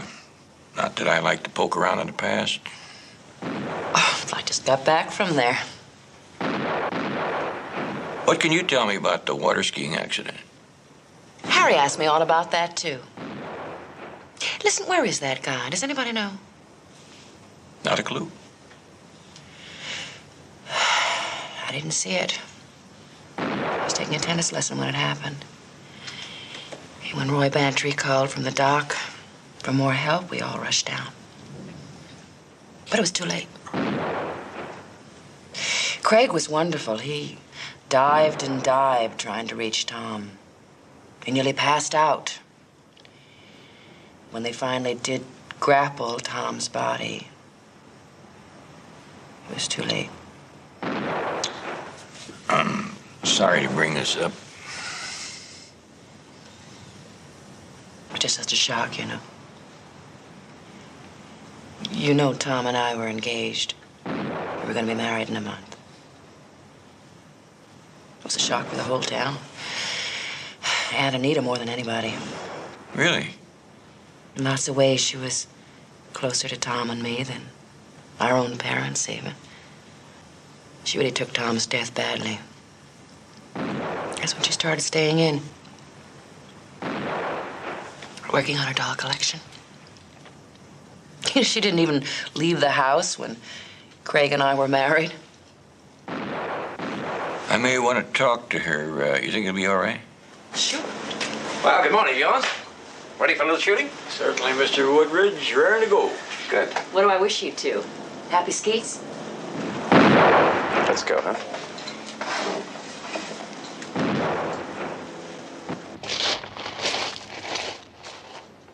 Oh, is that what you're having straight? It's good for the eyesight and reflexes. I must say you have quite a background for an investigator, Jones. Graduate school, degree in forensics. You checked me out. I had to. It's a private club. Well, Mr. Woodridge, degrees are nice to hang on your wall. I'm glad I have mine, but I've always tried not to let book learning interfere with my education. Shall we get after these clay pigeons? That's what we're here for.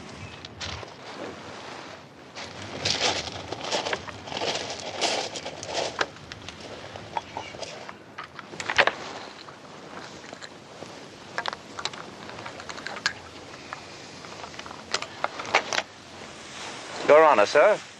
Thank you. Pull! Good shooting, Jones. Pull! You're not bad yourself.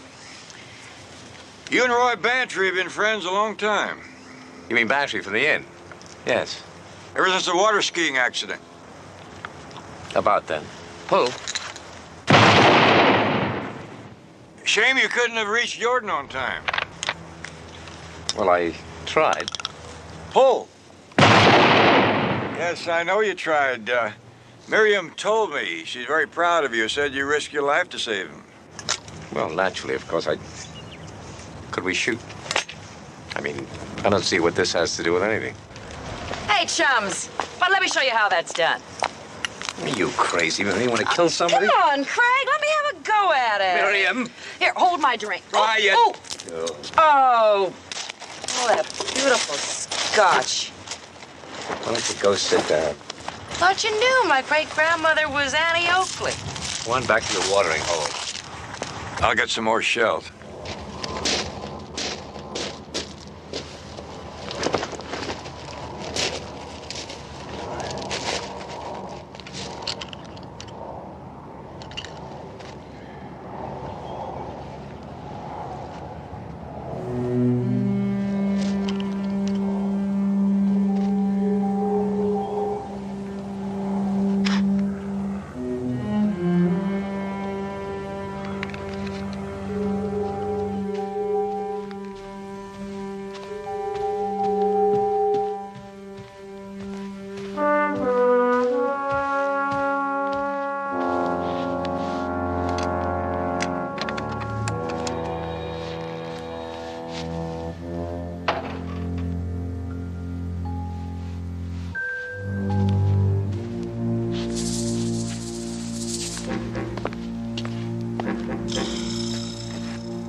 really think you have something, huh?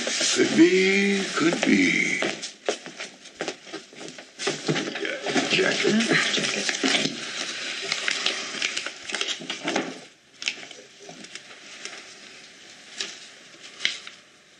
Human hair, oily. Scalp hair, the comb.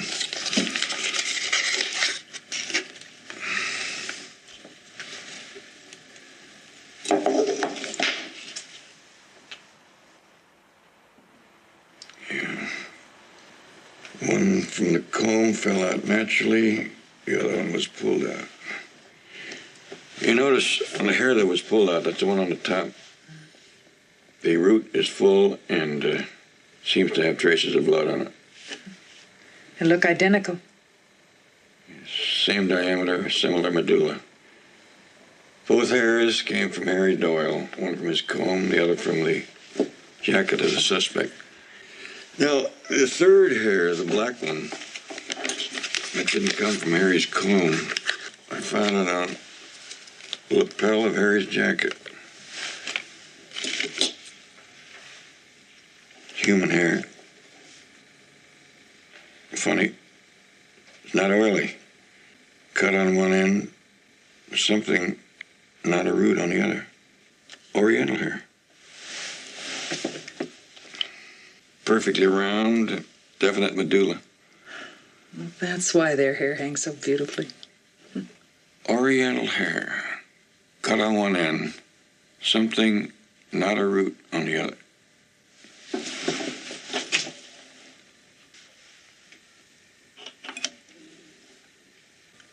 Glue. Doll's hair. With all this water skiing stuff and taking care of me, he's not just some old character you can file and forget. He's trouble, Craig. Where is he now? I don't know where he is every minute. I'm going out to my Ananitas. You let me know as soon as he gets back to the inn. Craig, I have a business to run. Bantry, you do as I tell you to do. What is this with you and Roy Bantry? What's going on? There's nothing going on. Where are you going? Out. When will you be back? I have no idea. Are you going to look for Harry? I'm not really interested in Harry. Craig, where is he? How should I know? You get off my back about Harry. You do know. Why won't you tell me? Hello? Oh, Miriam. Is Craig there? No, he isn't. Has he left for his aunt's house yet? He didn't say. Oh. Well, thank you, Miriam. Goodbye. Goodbye.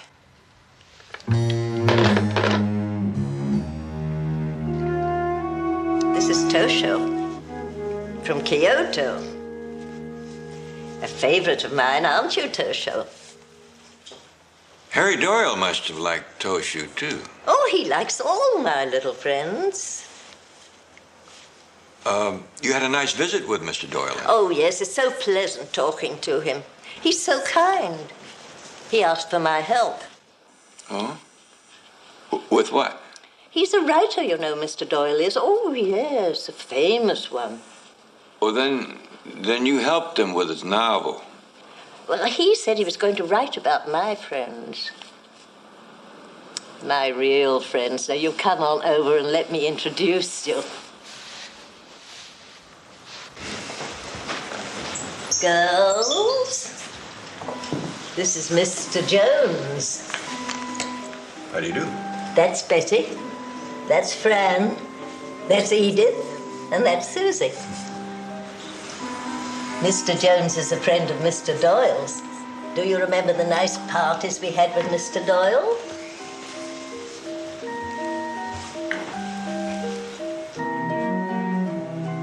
Mrs. Woodbridge. Who's this in the bed? The young man. That's Craig. Poor Craig. He's sick. Really? Craig? Why is he sick? The doctors don't know. The terrible thing is that Craig doesn't even know he's sick. Now, I'm going over the master bedroom. Will you excuse me if I... Surely.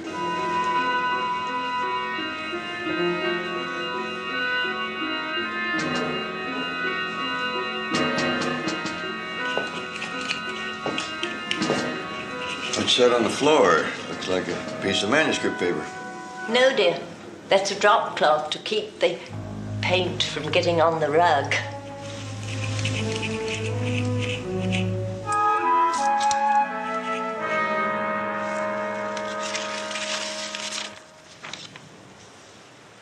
This is one of Harry Doyle's manuscript pages. Oh, dear. Oh, I didn't realize. I thought... Did I get any paint on it? Yes, a little, but it doesn't matter. Do you have the rest of the pages? Yes. Mr. Doyle said he wanted to be perfectly sure about... It was somewhere here. Mr. Doyle and I are working on it. He was going to be back, Wednesday. Yes, next Wednesday.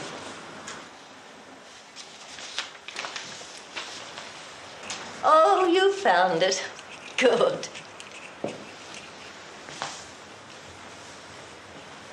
Oh, do you mind if I read it? Why, of course not. It's beautifully written. Just make yourself at home.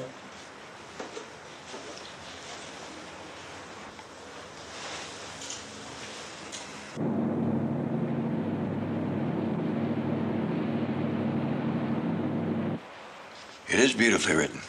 What did I tell you? There's a part here that confuses me a little. What's that, dear? What about Tom Jordan? The character that would be Craig in real life let Tom drown. He didn't try to help him. That Craig let Tom drown. Yes, it's true. Terrible, but true. That's why Craig is sick. The difference between Craig and me is, well, I'm sick, but I know that I am.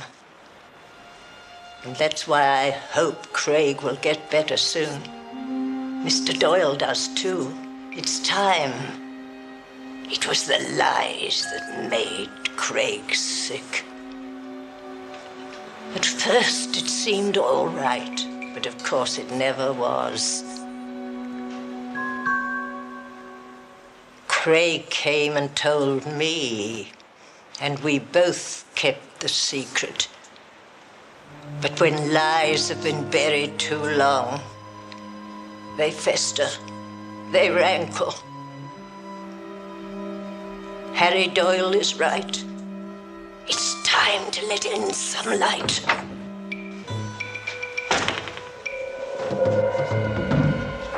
Yes, but not now, Auntie. Mr. Jones and I are going to hunt some pheasants. Oh, wonderful. We haven't had any fresh game in such a long time. Good hunting. Yes, of course, you go on with what you're doing, Aunt. Oh, my, yes, I've got all this wallpapering to do. Of course.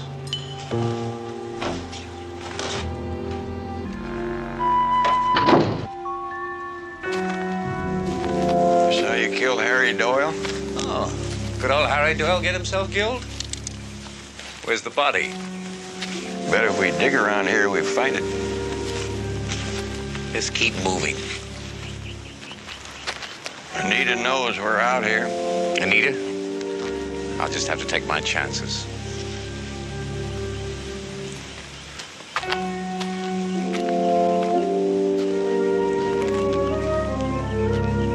Right there.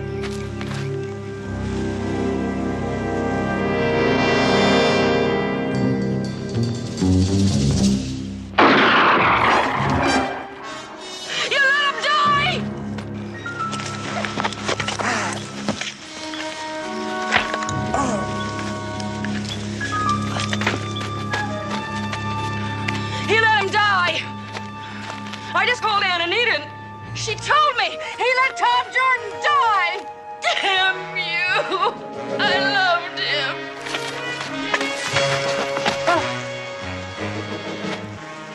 Shooting's all over now.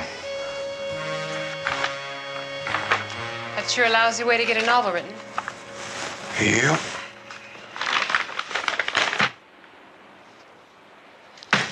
quite a guy. Wish I'd known him. Do you have to go back right away? No. How would you like to go up to Morro Bay and see if we can find some sea otters?